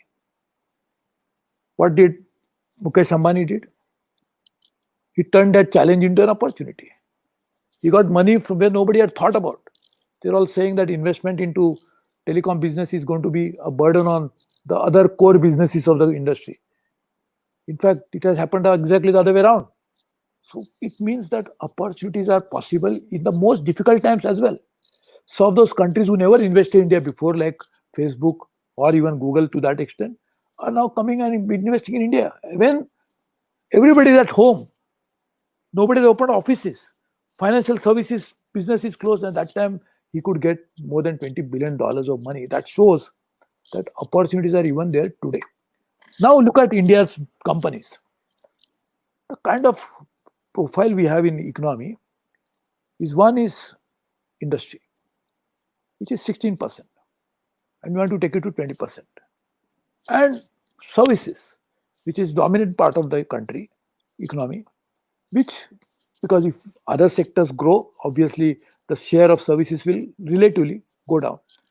But services, big opportunity in services is that the whole world will now need services, and it is possible that you can render those services remotely. So India being one of the largest population, at least if not the number one, number two, and maybe will become number one soon, almost 17% of population anyway, we have the opportunity to serve the world if you position it properly. On industry, the new manufacturing will happen not necessarily in the same country which is today the workshop of the world. People already want to move out. In fact, I'm very happy to say, not to embarrass Mr. Adil Janulbhai, he was member of the group which, as a Commerce Industry Minister, had set up under chairmanship of Surjit Bhalla, in which, of course, the present Foreign Minister of India was also a member, along with illustrious member like Adil. They had prepared a roadmap as to what should India do, and this we did 3 years ago, almost 2.5 years ago, when there was no corona. But we were trying to reposition India into that scenario. So who will benefit? If India becomes now the new hub, I'm not saying hub because that's a wrong word because it's too big, but we get some manufacturing which is not happening in India today into India, who will benefit? The entire corporate world will benefit. And who will benefit more? Surprisingly, you will not realize it. It's a small scale industry. When Maruti came to India for the first time, Suzuki came to India for the first time to acquire Maruti, what did happen? The entire ecosystem got developed. Small and medium enterprises benefited more. In fact, automobiles, which is India's currently one of the biggest segment of manufacturing, used to be on the old GDP series, almost 47, 48%. Today, close to 40%, 37, 38%. And that industry The shop floor of that industry which produces cars or two-wheelers or commercial vehicles, most of those components and parts are manufactured by SMEs. So if the new manufacturing activity happens to India because of these new changing geopolitical reasons, which in your group you had identified very well, the small scale industry will benefit. So opportunities will come from there also. The corporate world will benefit.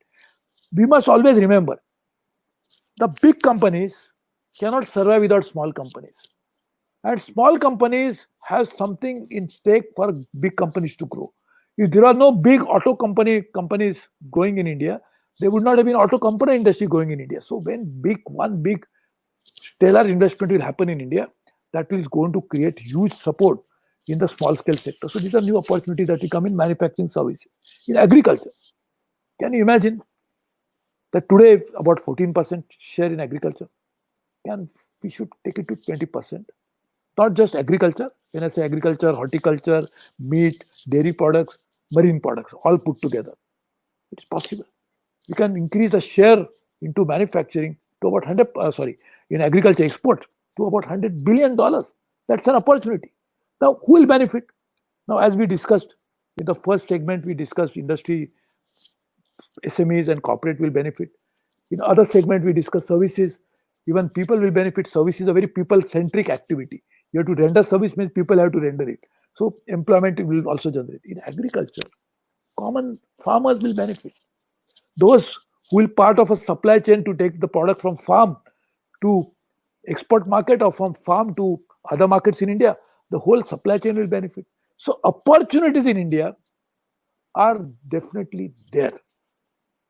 We should not be overawed by the challenges, because it always happens. If you see the challenges all the time, you cannot see the opportunities. So I think we should look at it as a great beginning, a new opening, and we should try to grab it. I can tell you something.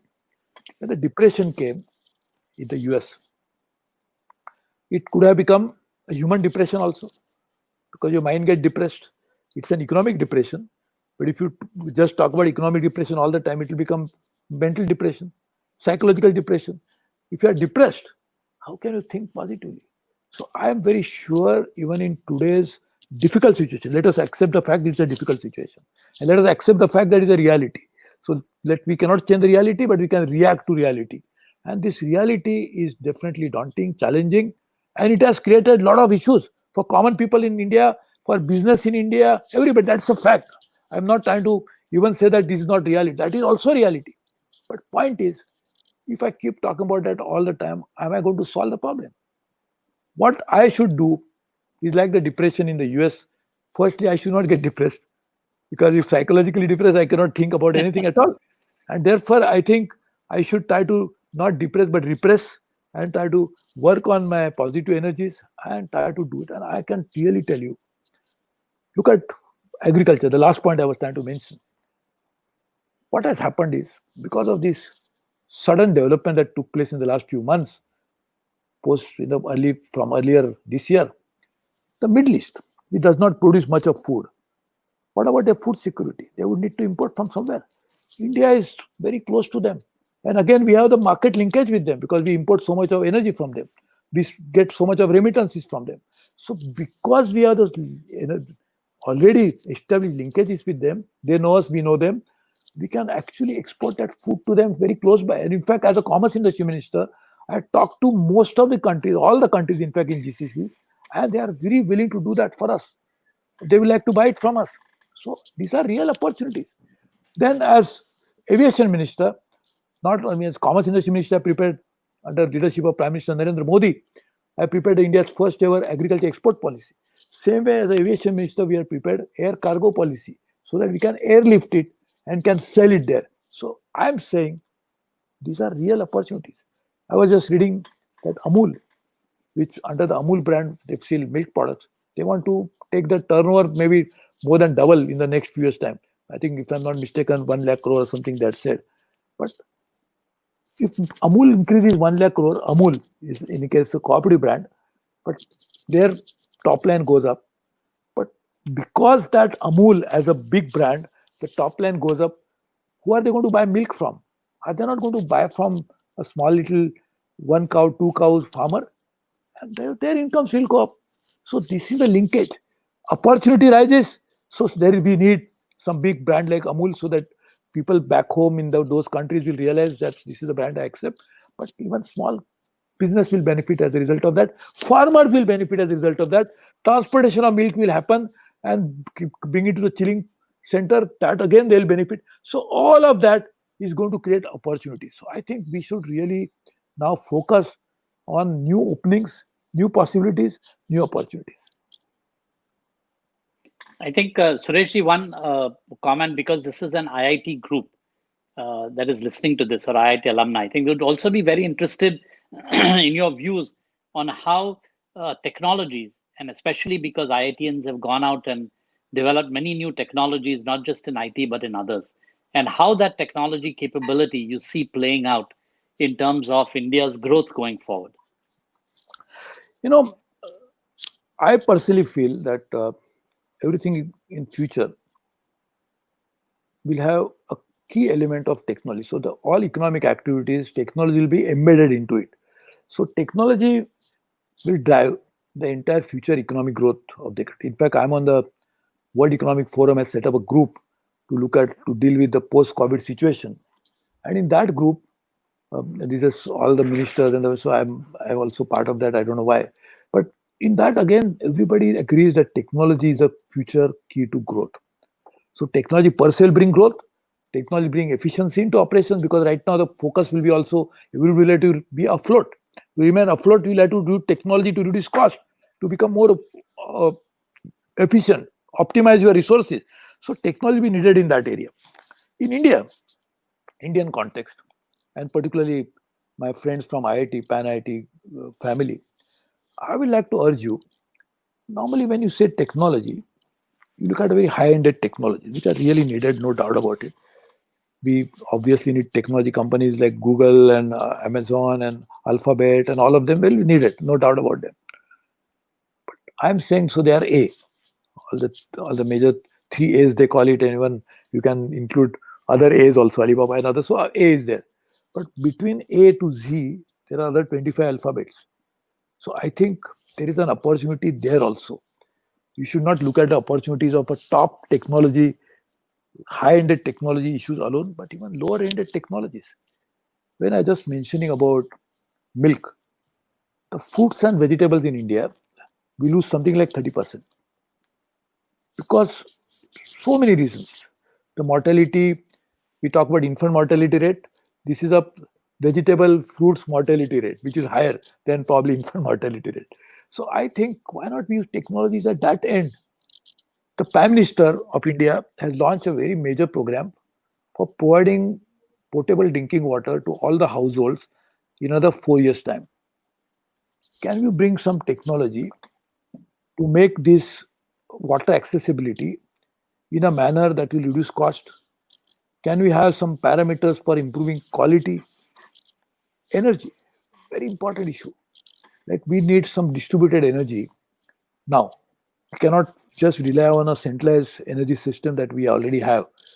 So renewable energy will offer that opportunity for distributed energy. You can have a microgrids. That's another technology. A big technology issue which is related to all of this put together is energy storage. Can we think about very breakthrough ideas for energy storage? And that again will transform the world completely. Forget India. But the advantage of PanIIT is that you have a live laboratory to use your ideas into India. And when it succeeds in India, you can succeed anywhere. Like we always seen that you successful Indians who if they can succeed outside India, and if they succeed in India first, then they can succeed in India even more. So technology application and its testing on a real life basis can happen in India in a much bigger way. So I personally agree with Adil, with you fully, that technology is a key. It is going to be completely all pervading part of our new economic and social activities. But particularly, I request my IIT friends, this opportunity, and just to again go back to what C.K. Prahlad had said, the bottom of the pyramid. So I just look at it bottom of the pyramid in terms of those technology solutions for these people in their day-to-day needs. It's a business solution for you as technologists. If you can provide electricity and water and food quality improvement, etc., just imagine how many people will use that technology. I mean, they individually may not use, but the delivery of those services or the food that is going to happen, somebody, the deliverer, is going to use that technology. So you imagine the number of people who will use it. So therefore, the application that you will develop will have the capability of being massively used, and therefore once it happens, then you can use it somewhere else as well. So I think technology is, I fully agree, is a key, including, I would say, use of technology for project management. Now India is going to use massive amount of money for infrastructure. Now one of the problem we always faced in India is cost overrun, time overruns. In fact, one leads to another. And particularly when we don't have enough resources to put into infrastructure, can you not have good project monitoring tool, project implementation ideas? That's another technology issue. If you can work on some of these things, bringing, for example, geospatial technologies for project monitoring, I think that can really help significantly. Now we are using, of course, drones also to maybe part of our monitoring. In fact, as aviation minister, I also come out with a drone policy. But I'm just saying, technologies of this kind, which will have a massive application, are the future of the world. So I think you can think about that, can actually benefit immensely to us as well as to you. Suresh, a couple of questions from the audience. They are saying that I'm monopolizing too much of your time. So can we take a question from the audience? I think Ashank Desai has a question for you. Suresh, good evening. Hello, good evening. How are you? Fine. You will be happy to know that this program is conducted by PARFI, PanIIT Reach for India, where you had come in Haryana, if you remember, to inaugurate our skill-based institution that we started in Haryana many years ago. In Haryana. So I'll thank you Nindana, all of you. in Nindana village. You remember, right? Nindana village in Haryana. Can you hear me? Yeah. But just little loudly, I cannot. I think. Sorry, what did you say? A little louder. He can't hear you. Yeah. Okay. So my question is simple. You have been innovator. You have been ideas person, and most importantly, a commerce minister. Now everyone is going to come to India for various reasons, as we know. China issue, the other issues that India and America are coming closer, etc., etc. However, we should be worried about Vietnam and Thailand are going to take that business away from us. We have to look at China, unfortunately, to see what they have done well. They have done what is called as SEZ, we call SEZ perfected. In Shenzhen, was 30,000 people village in 1980. Today it's a 12 million hub with billions of dollars of investment and GDP. Can we not recreate in India that kind of model where we completely block all other issues of labor, land, etc., which prevent people from getting in the country, create a kind of a separate country, if I may call it, and then allow only foreign investment, export-oriented industry, and money will flow inside. I'm sure as a commerce minister, you might have looked at it. I want to know what are the issues that you face to make that happen. Even Mr. Pangaria says that. In Pangaria was talking, former economic advisor, that he feels that even this is the best model today for us to move ahead. So take SEZ at another level. So my question to you, and I know you are the best person to ask that question. See, firstly, the whole idea behind the special economic zone, which actually evolved during the time Mr. Atal Bihari Vajpayee was the Prime Minister, and there was a group of ministers which was set up. I was to be part of that. So the idea was, can we create, you are asking about special economic zone, right? Yeah, how do we perfect it to a size of China? No, I know, because part of the economic here. So now, so the idea was, can we create islands like special economic zones. So then eventually those islands can be then become part of a mainland also, so that whole country can do it. In fact, this is how in Shenzhen, in China, they started a first special economic zone, and around the coast they started many more subsequently. Now, recently, as a commerce industry minister, actually I had set up a group to look at all the special economic zone under chairmanship of Baba Kalyani, an eminent industrialist, and there were a lot of other members. And I think that report is already submitted, because the whole idea was what you are saying: can we not bring everything together and allow a proper entrepreneurship only to flourish there, and all the so-called hurdles that normal entrepreneur faces outside are at least in that area they will not have to face, so they will be working on that. So the whole idea was that, and that report is already submitted. I think we can act on that and we can take it forward. I will add one more dimension to this. See, so one, I fully agree with you that inside the special economic zone, there should be complete freedom for economic activity to happen, and therefore they will be only focusing on product development, on marketing, all these ideas, so that how they will be able to reach the world from there. Now, and therefore they will at par with the rest of the world so that they can compete. But there are two, I mean, giving my own ideas to this. I personally feel that we should also have a special economic zone for a country specific. For example, if Japan and the Japanese government has given some incentive to the industry to relocate, can we not have one only for Japanese special economic zone, for Japanese companies alone, so that everything inside the special economic zone will look like Japanese, including sushi bar and karaoke music, as well as the Japanese side. So they will be really feeling comfortable about it. Same for Koreans. We cannot have Korean food, everything else. Of course, I like to go into that incident because I love Korean food in a different thing. But point I'm saying is, if you do like this, so one, geographically specific, so Kapur is happy. In fact, I even given this idea to Russian. But second part would be that some of the special economic zone either can be country specific or can be product specific. We can make special economic zone only for a particular product, like for example, chemicals. See, chemical, the problem is effluent treatment. What happens? How do you deal with that? So the rest of the country will not be affected.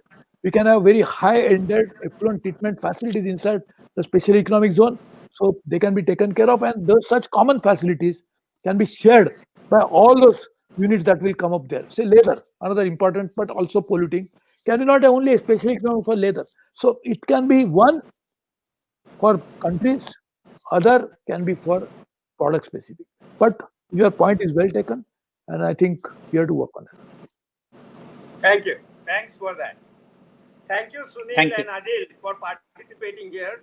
As one of the founder members of PARFI, I must thank both of you. And of course, Thank you. Suresh. Thank you very much. Thank you. Thank you. I Very think welcome. Sureshji has been very kind, and I think you had to go, but I wonder if you can take one last question. Please. And I wanted to just raise, which was a very interesting that a few very interesting examples have come out during COVID times. You talked about Reliance, but the other one was what has happened on PPEs in India, right? This is something that actually China did a lot of, and in the space of 60 to 90 days, India has gone from being a huge importer of PPEs to, I think we are now producing 1 million kits a day. There are lots of issues on quality and others, but with relatively little help from the government, the industry turned itself on its head and has become one of the largest producers of PPEs. And in fact, UK, US, Europe are all looking to import PPEs from India. What is the lesson from that? Because most of the time industry is always saying, what is it that government can do? But in this case, other than the government sort of encouraging people, they haven't really done anything in terms of in terms of money or anything else. And yet the industry has grown from nowhere to become, we literally have an oversupply in India. So any thoughts and comments on, what does this say about the capability of Indian industry?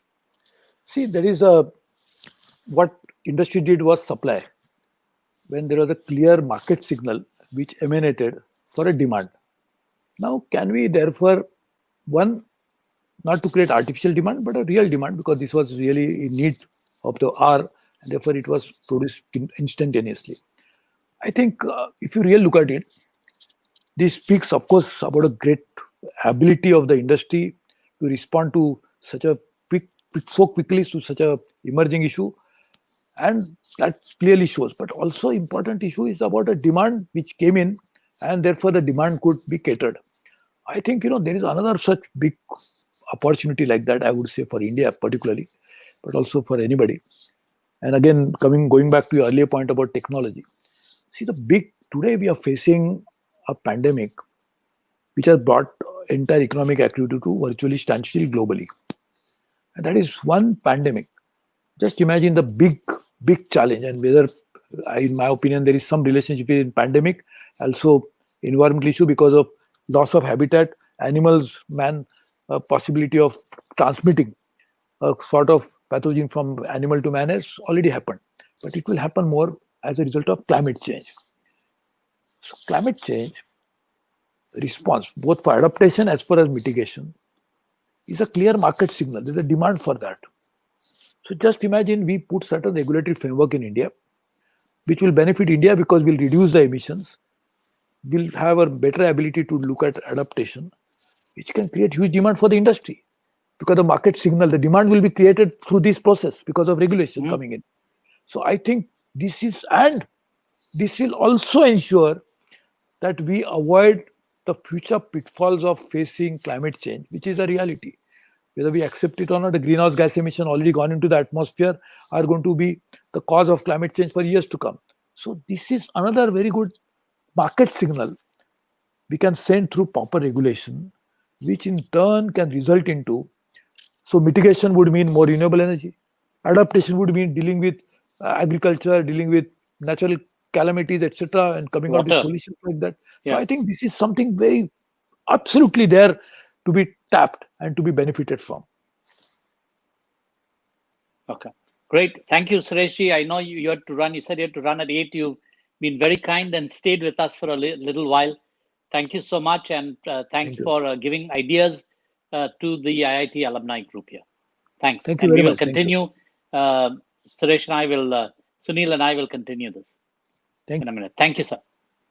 Sunil, sorry, I meant to have this a little more interactive between all of us, but as you saw, once the minister gets started, it is very difficult to intervene. It's fascinating listening to someone with the background and experience of Suresh. So I enjoyed that. So I thought I wanted to start out with, go ahead, please. What I was saying was I so much agree with what Suresh just said. Number one, that the pandemic is this global, it's kind of the biggest global healthcare crisis that we have faced since World War II. And to look at the impact that it's happening, that it's having in, virtually every country in the world, I mean, it's devastating. In India, we've seen, of course, the millions of migrant workers who had to, leave their jobs in different cities, go back to their villages, sometimes on foot, on bicycles, and so on. In developed countries like the US, we've seen images on TV of hospitals, of intensive care units getting overrun in places like New York City. So it's having a devastating effect, and we're still, to my mind, in the early stages of the economic impact of all of this. So if we look at India as an example, 6 to 8 weeks ago, we were thinking that the contraction in the economy for this fiscal year would be maybe in the 2 or 3% range. Now, with the extended lockdowns that we had till the end of June, now it looks like it may be in the 4 or 5% range. And of course, there is still so much uncertainty, right? The virus may come back. For people who've had the virus, they have some level of immunity, but we don't know what level of immunity, how long does it last? So there are a lot of unknowns. And if India and other countries around the world have to go back into partial lockdowns, that is going to impact economic activity even more. And the challenge is, so even if we have a contraction of, let's say, 5% or 8% of GDP, that's a huge amount. Some people might be inclined to say, well, it doesn't sound so bad because, 95% of the economy is still running, etc. But the problem is that an economy, a large economy working at a 90 or 95% level, is an economy that's limping. It's not an economy that's running. You have some people going back to work. You have some people who aren't able to go back. You have much higher levels of unemployment. You have much higher levels of business failures, which causes people to go out to work. You have stress on the financial sector. You have entire sectors like airlines, hospitality, and so on, which will continue to struggle for 3 or 4 years. So even a 5 or 6% slowdown in an economy, which to many people, as I said, may not sound big, are in fact very big. The problem, and to exacerbate the problem, in every country, the negative effects of the slowdown impact most of all people at the lower end of the socioeconomic ladder. So in India, the jobs that are being lost are disproportionately ones that affect people at the lowest end of the ladder. They disproportionately affect women more than men who are losing their jobs. And the same is true in countries around the world. In the US, people who've lost their jobs are primarily at the lower end of the economic scale, not at the higher end of the economic scale. Suresh talked about MSMEs. MSME is the largest employer in India after the agriculture sector. Many people are not aware that in this broad definition of micro, small, and medium-sized enterprises, micro and small enterprises account for 99% of the MSME sector. Their profits in India are likely to come down by over 50% this year. Their costs, in many cases, are going up because of labor shortages, other input prices, etc., which means many of them will struggle and many of them are likely to go under. So the effects of all of this are going to continue for quite a while. I don't believe we've seen the worst of it yet. Having said all of that, I think the main point that Suresh made, I completely 100% agree with, which is that times like this also provide a tremendous opportunity.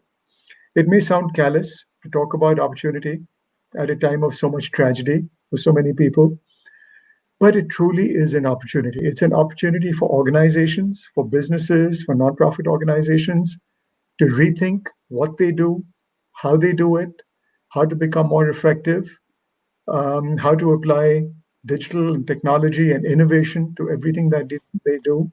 And we can talk more about this other than the minutes ahead. Similarly for governments. Governments, obviously, the immediate response has to be on the healthcare side, making sure that we're testing people, we're doing contact tracing, we're treating people who get COVID-19, how do we expand production of PPEs and so on. Beyond that, though, how do we take care of the social and economic challenges that we're now being faced with? How do we help this micro and small enterprises? How do we help people who've lost jobs? So as we do all of that, and the Indian government, I have to say, as I look at governments around the world, I think the government of India has been more forward-looking, has been more proactive than many other governments around the world. And I give them a lot of credit. The total stimulus packages that have come out in India are around 10% of GDP, close to $300 billion. It's a very big number. And I commend the government of India not only for moving quickly, but also for being forward-looking. So for thinking about what sectors need to be invested in. How do we invest in innovation at a time like this? How do we invest in digitization at a time like this? How do we invest in entrepreneurship at a time like this? How do we invest in the sectors of the future? How do we invest in infrastructure? So the Indian government recently, as you know, Adil, came out with this national infrastructure plan, which contemplates investing over $1 trillion over the next 5 years in Indian infrastructure. And now the government is looking to see how do we accelerate that? And how do we fast forward aspects of that plan, which can employ a lot of people? So I think this truly is, as Suresh said, in spite of all of the challenges that we're all facing, whether as individuals, as companies, as nonprofits, as governments, but this is a great time to reimagine what we can do, to rethink what we can do, and to think through not only for the traditional sectors of industry, but how we can transform sectors that truly are the building blocks of development and growth, which are healthcare and education. How do we use technology to improve healthcare and education in the years ahead? How do we use digitization, entrepreneurship, etc.? So I think, I think we can look at either side. We can look at the challenges that we are facing and just stay focused on that, or we can look ahead 3, 5, 10 years ahead and see how do we use what's happening now, this calamity, because it is a calamity globally, but how do we use this to transform life for the better for all of us in the years ahead, but especially for people at the lower end of the socioeconomic ladder? Hi, sorry, can you hear me? Yes. I'm having some yes. trouble with the sound. I Yeah. wonder if you could talk a little bit about, I know you're doing a lot of work to help people who are affected by COVID, but also the lower sections of society with what you're doing in the clinics, and how you've been able to apply technology to, in fact, improve what the clinics are doing. And let me just give you a little bit of background on it, which is many of the changes that could be done in India, could we use what's happening today to accelerate it? So for example, how do we accelerate digital government so that it's available to everybody? How do we accelerate digital education so that it's available to everybody? How do we speed up digital health so that it is available to everyone? Can you comment on some of those and what kinds of things you're doing and what are the opportunities overall in terms of trying to make this happen? Absolutely, Adil. So just for background, I've been working with NGOs in India over the last 20 years, and particularly in the field of healthcare. To me, the two building blocks of development are healthcare and education. When someone is healthy and they've gotten the right education and the right training, then they can earn a livelihood for themselves, and then they can provide for their family. I decided to focus on the field of healthcare in my social and civic work, only because healthcare is such a challenging ecosystem in any country in the world. It's complex. There are a lot of moving parts: primary healthcare, secondary, tertiary. There's issues of inefficiency, ineffectiveness, and so on. And to me, as I looked at how do we improve healthcare in India, being a technologist, being from one of the IITs, it was natural for me to think of how can innovation and technology be used to advance healthcare in India. So after many years of working with other nonprofits and really understanding what the healthcare situation in India is like, about 6 years back, I decided to start my own program in India called the WISH Foundation to see how we can transform primary healthcare in India using innovation and technology. Why the focus on primary healthcare? Because that is the foundation of healthcare in any country. An effective primary healthcare system should be able to deal with 80 to 85% of all of the healthcare problems in any country. The challenge in India is that in many of our large lower income states in India, we just haven't had the resources, and in some cases, we haven't had the effective governance to build really an effective primary healthcare system. So when you look at the large lower income states in India, states like Rajasthan, Madhya Pradesh, UP, Bihar, Odisha, Assam, and so on, in many cases, and especially once you get outside the major metro areas, if you're living in a village or if you're in an urban slum, someone in your family gets sick, very often you don't have access to good quality primary care, you don't have access to specialists, and so on. So I started WISH Foundation 6 years ago, trying to address some of these shortages, shortages of healthcare personnel, physicians in these low-income areas, shortages of pharmacies and pharmacists, inadequate medical supplies, and so on. And the challenge again was, how do we address some of these challenges using innovation and technology? So we've developed a model on how to do that. And 6 years after startup, Adil, I'm glad to say that we are now operating in several of the states that I mentioned, in Rajasthan, in Madhya Pradesh, UP, Assam, in Delhi itself. And we're running in partnership with government over 650 primary care clinics, which use a high degree of innovation and technology in what we do to provide these services. And since startup, we've provided free healthcare to over 10 million patients from some of the poorest segments of society in India. What kinds of innovation and technology do we bring in? We bring in innovation into, first of all, how we train healthcare workers. We bring innovation into how we take patients into our clinics. We set up electronic medical records, etc. We bring innovation into our diagnostics. So we've developed a set of smart diagnostic devices so that when a patient comes in, not only do you get all your basic vital signs checked, but all that data on your vital signs can be transmitted instantaneously to a physician who might be sitting 100 miles away. Why is that important? Because then for the actual consultation with the doctor, as I've said, when you get to these very low-income communities, it is difficult very often. There's a shortage of physicians over there. There's a shortage of healthcare workers. So we bring in access to physicians through using teleconsultation. But for teleconsultation to be effective, the physician has to have immediate access to your vital signs, which is why the smart diagnostic devices are helpful. Then the physician talks to our patients over a video screen. It's a low bandwidth video screen. All of this happens within a total time of 4 or 5 minutes. And then in most cases, the patient has to prescribe a medicine to the patient. Now, in these low-income areas, especially in rural areas, there are also shortages of pharmacies and pharmacists. So working with local innovators in India, we've developed medicine vending machines, which look like Coke or Pepsi vending machines, but instead of soft drinks, they've got 85 or 90 of the most commonly used medicines, in that vending machine. And the physician who might be sitting 100 miles away, once he or she has diagnosed the patient, sitting 100 miles away can hit a button on their keyboard, and where the patient is in a rural village 100 miles away, in that vending machine, which is next to the patient, the right medicine pops out, and the physician gives the patient the right instructions on how to use that medicine. Well, I think, Sunil, that's if I can just comment for a second. I think it's fabulous, and I wanted to put a challenge. You've done so much in this. I wanted to put a challenge not just to you, but to the entire group that is listening. There are 3 or 4 very interesting technology developments that have happened already. You're talking about telemedicine, for example. You're talking about the clinics. You're talking about how to dispense medicine, right? But you think about today, is there an opportunity to get to the best in the world and leapfrog so that, in fact, we can provide healthcare for all, which is a goal of the country, right? Can we provide education for all?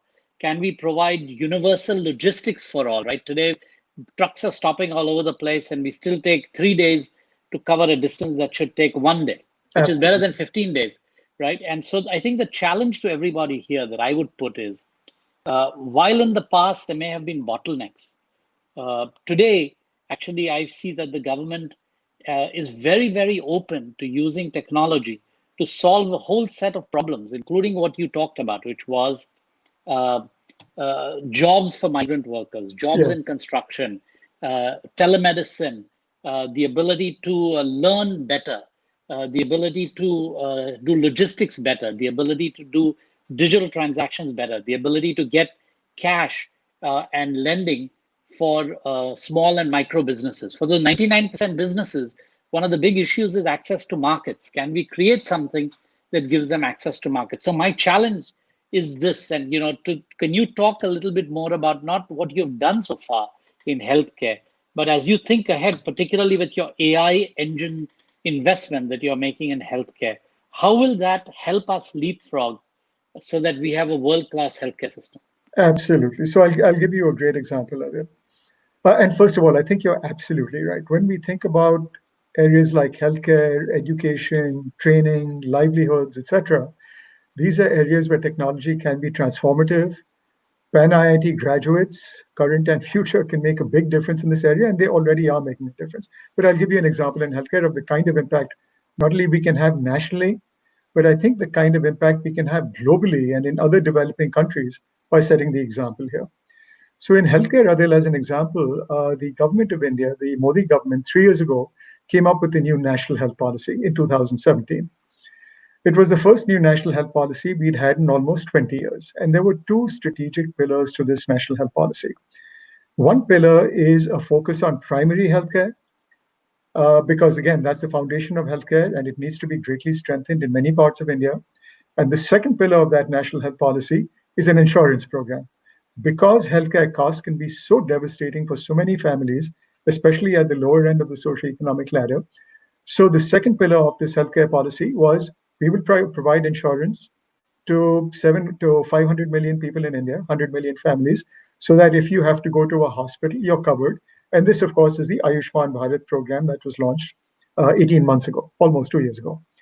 On the primary healthcare side, the key strategy of the government is to set up 1.5 lakh health and wellness centers around the country that will provide primary healthcare to over 700 million people in India. These are people, again, at the lower end of the economic ladder. This will be the largest healthcare system in the world.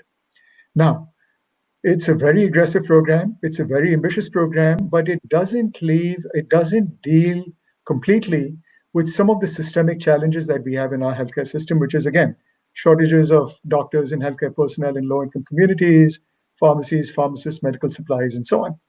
So through my Wish Foundation, just as one example, we've developed a concept of a digital health and wellness center where we use digital technologies in the kind of like the examples I mentioned to you a couple of minutes ago, where we use digital technologies to overcome these systemic issues of shortages of medical personnel, medical supplies, and so on. If now that model, that digital health and wellness center model, has been looked at by the health ministry, they're very interested. It's been looked at by different state governments. In fact, foreign governments like the governments of Afghanistan, of South Africa, and others have expressed interest in this model. So models like this can become national platforms, these digital health and wellness centers, as a way we can roll out very aggressively over the next 2, 3, 4 years to ensure that people in India have access to good quality primary care. There are similar models in education. There are similar models in training. There are models in energy, as Suresh was saying. There are a range of things that we can do. I'll give you another example. 2 years ago, can I just interrupt? Yeah, I think a couple of people are desperately trying to ask you a question, Okay, and certainly. they're telling me to shut up. So, Raj, I think you had a question. Raj, can I invite you to ask your question? Sure. I'm extremely impressed by the kind of work you're doing in healthcare and your thoughts about what more can be done. I want to shift you from there to another sector which employs the highest number of people in the world and is also the largest sector in the world in terms of revenue, which has been the worst hit sector right now, which is the travel and tourism sector. What do you think as an IT person and a technology person can be done to revive that sector, both in the demand side as well as the supply side? How do you make the latent demand go up, and how that can be serviced with proper health safety factors and so on and so forth? What can be done? Raj, your voice broke up a little bit. Which sector are you referring to? I'm saying the travel and tourism sector. Oh, travel and tourism. Yeah. Okay. Which is in very, very bad shape right now, and it's unlikely to revive for the next 12 months. What can be done using IT or technology or digital, all this kind of digital technology? See, I think here's the challenge, Raj. Different sectors, as you mentioned, are getting affected differently. Obviously, travel and hospitality is getting affected the worst, and this is globally, not just in India. And some of these sectors will take time to revive, 3 to 5 years to revive. Other sectors will come back earlier, etc. I think the key is the following, that technology can have a transformative effect in all of these sectors. In terms of demand, in terms of reaching out to customers, whether it's through social media, in terms of reaching out to other businesses, in terms of managing our costs better in all the organizations that we run, in terms of ensuring our supply chains, the viability and resilience of our supply chains. It can be applied in all of these areas. And the good news is the Indian government, under the leadership of our Prime Minister, is very, cognizant of the potential impact that technology can have. And as an example, when my brother and I started this Artificial Intelligence Institute in Mumbai, which is a nonprofit, and the idea is, how do we apply AI to improve the quality of lives for the bottom, 30 or 40% of people in India, and in fact in all developing countries. PM Modi came down to inaugurate the institute, and he gave one of the most thoughtful keynote addresses I've heard anywhere in the world on the power of data science and artificial intelligence to transform India. And he said, we may be behind today in terms of the use of AI for commercial applications. The US and China are way ahead. But he said, maybe we can become the example to the rest of the globe in how you apply AI for social good. So at our AI Institute, we have teams working on AI for tuberculosis. How do you detect TB earlier? How do you treat it better? We have teams working on AI for maternal and child health. How do you detect high-risk pregnancies earlier? How do you deal with them? How do you deal with the issue of low birth weight babies? We're applying it in agriculture. How do you help farmers improve their crop yields by reducing the crops that they lose to pests, etc.? I think Sunil, Sunil, Raj is suggesting that you take a portion of that and apply it to travel and Yes, tourism. I hear you. I hear you. My point That's is what I heard. yeah, my point as we wrap up, because I think we're close to wrapping up, is that technology, AI, but technology in a broad sense, can be applied to all of these sectors, from manufacturing to healthcare to education, etc.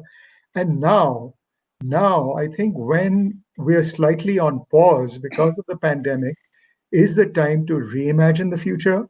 It's the time to reaccelerate what we do, to be bold, to be imaginative, because now people are open to that.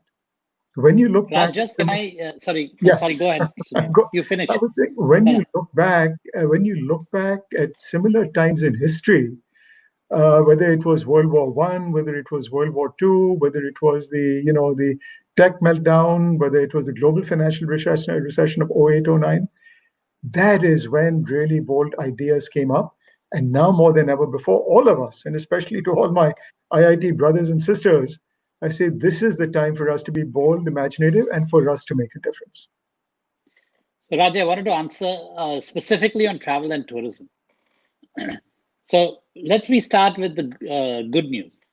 The good news was that India was actually not very good in travel and tourism, especially for international tourists. If you look at travel and tourism as a percentage of our GDP, it was relatively small. Imagine you're the Maldives, where some 40% of your GDP or 60% of your GDP is tied to travel and tourism.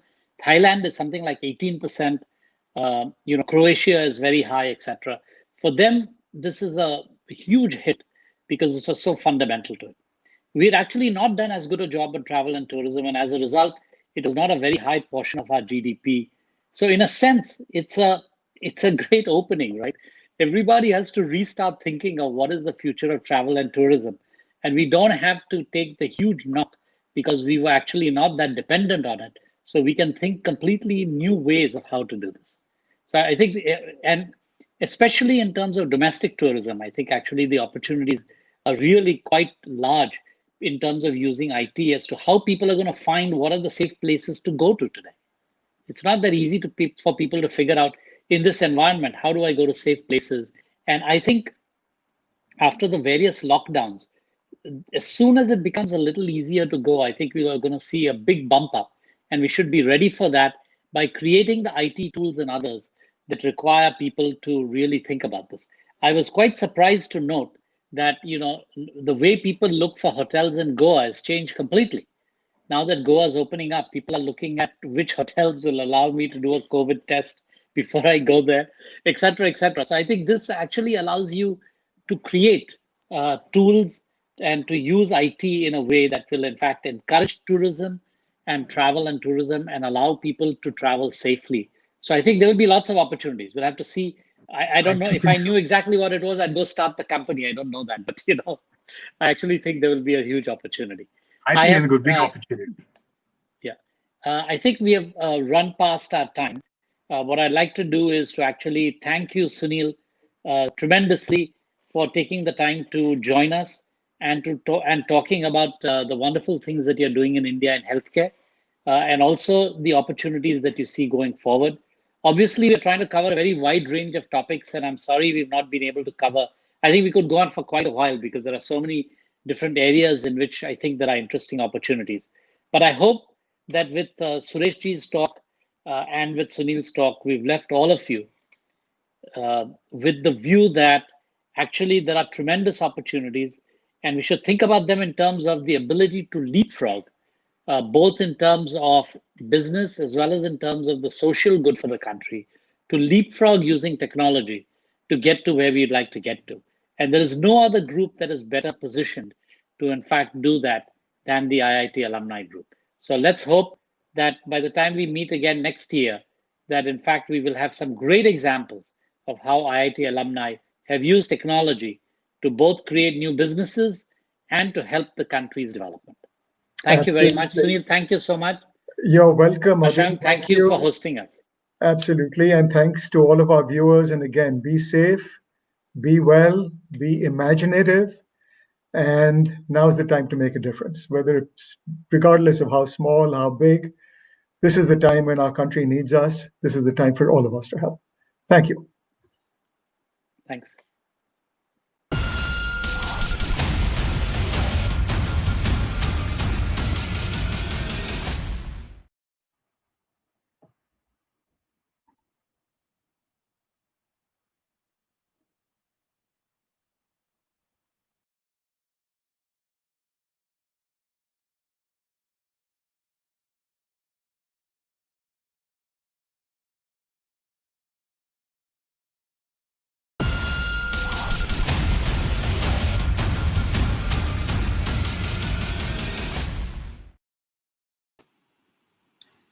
Good evening, good morning, PanIIT, and all others present here with us today.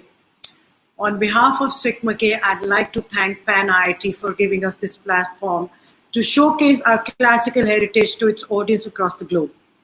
As many of you may know, SPICMACAY was founded at IIT Delhi in 1977. Many of its alumni have been and are still active till date. Most of SPICMACAY's annual conventions are held at various IITs across the country. There are many SPICMACAY heritage clubs at IITs. For those new to SPICMACAY, it is the Society for the Promotion of Indian Classical Music and Culture amongst the youth. It is a not-for-profit, apolitical, voluntary movement for and of the students. Today we boast of about 500 chapters in India and 53 outside India, which have organized over 15,000 concerts in last 3 years. Today, from this platform, I request all of you to kindly give a little bit of your time to our movement to further our goals. And this evening, we're very fortunate to have amongst us Shri Ayan Ali Khan, the Sarod Maestro, to perform live for all of you. Ayanji does not need any introduction, but it is customary. So I'm going to request Paiswini Saikia, one of our very dedicated volunteers, to introduce Ayanji and take the evening forward. Dr. Paiswini Saikia herself holds Masters and PhD in Astrophysics.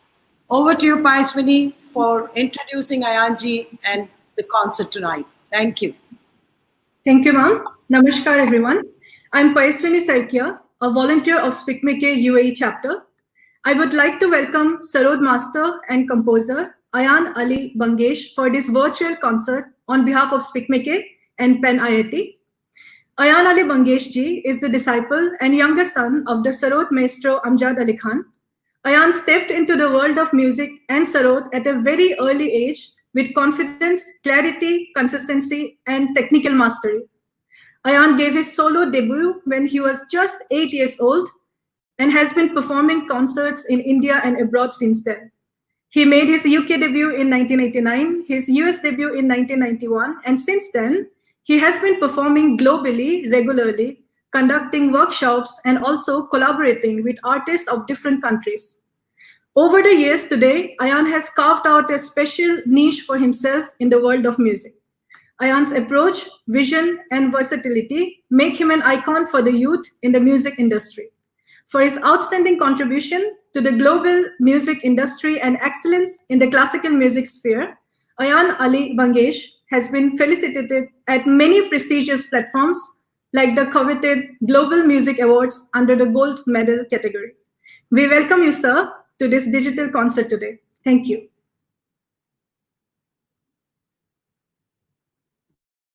To perform for all the students of IIT. I've been extremely fortunate to have performed in all the IITs across India, from Kharagpur to Powai, New Delhi, Kanpur, Chennai. So it's always a pleasure performing to an institution that is a brand ambassador of excellence.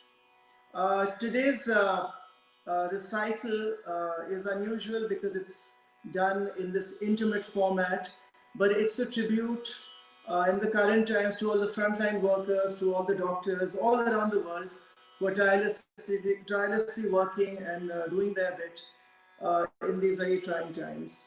So I'll begin with a song which every Indian resonates with, Vande Mataram, which is also based in Rag Desh.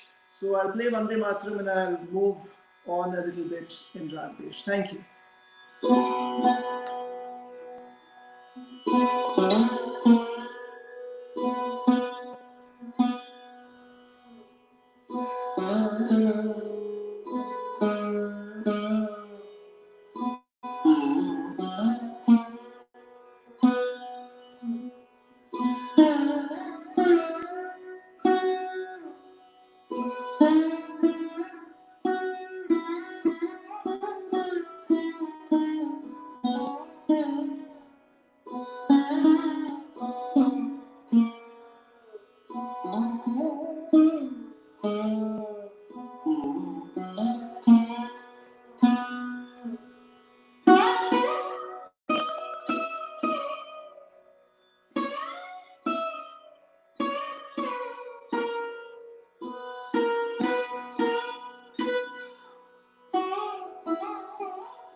India has a great tradition and legacy of folk music. So I'll play some folk music from a few parts of India. We'll go on a journey from Himachal Pradesh. We'll start from Rajasthan, then Himachal Pradesh, then we'll go to Bengal, and then we'll finally get off the train in Assam, where my mother comes from as well. So we'll start from Rajasthan, Himachal Pradesh, Bengal, and then Assam.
Those of you who are seeing this instrument, the sarod, for the first time, I just like to say a few things: that it doesn't have any frets like the guitar or the sitar or the mandolin. And we are playing with a coconut shell called Java. And we have 19 strings. Altogether, we are playing in 4 main strings. There are 4 drone strings and there are 11 sympathetic strings. And we're also playing with our nails. If we play with fingertip, the sound becomes very flat like this. But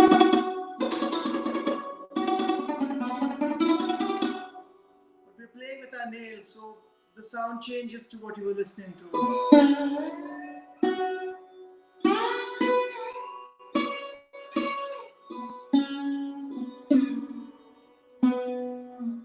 So next piece, it's a beautiful raga created by the great Miya Tansen in the 15th century. It's called Darbari. So I'll play a little alap and a few compositions of my father in Rag Darbari. Thank you.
It's been a great honor and a pleasure to be here.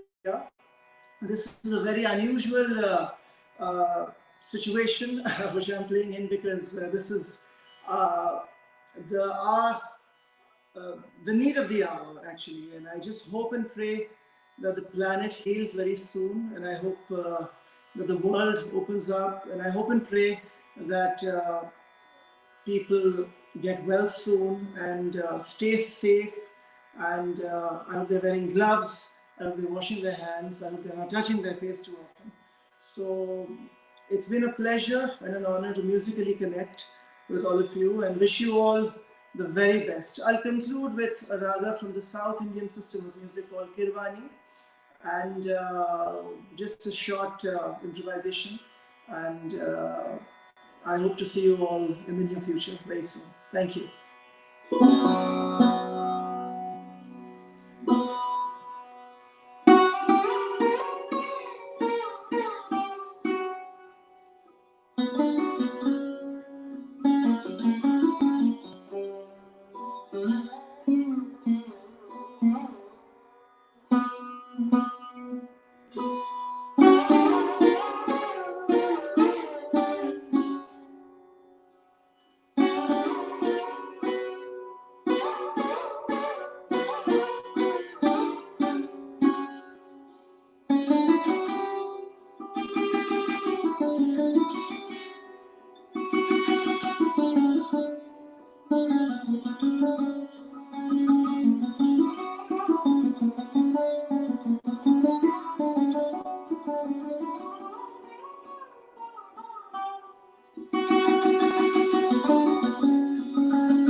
Thank you. Namaste.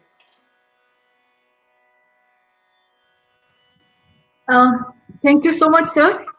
On behalf of SPICMACAY, PanIIT, and all the audience today, I would like to extend my heartfelt vote of thanks to you, Ayana Libangeshji. Thank you for this wonderful music. I think you're from Assam as well. My mother's from Yes, Assam sir. too. Yes, sir. It was really nice to hear the folk music also. Thank you. Thank you. And we also hope that we get such precious opportunities to host you very soon again. And on behalf of SPICMACAY, along with you, I would also like to thank CNBC, TV18, and PanIIT for this wonderful platform today to have such a beautiful virtual concert. We are really, really honored, sir. Namaskar. Thank you. It's been a pleasure and honor. Thank you.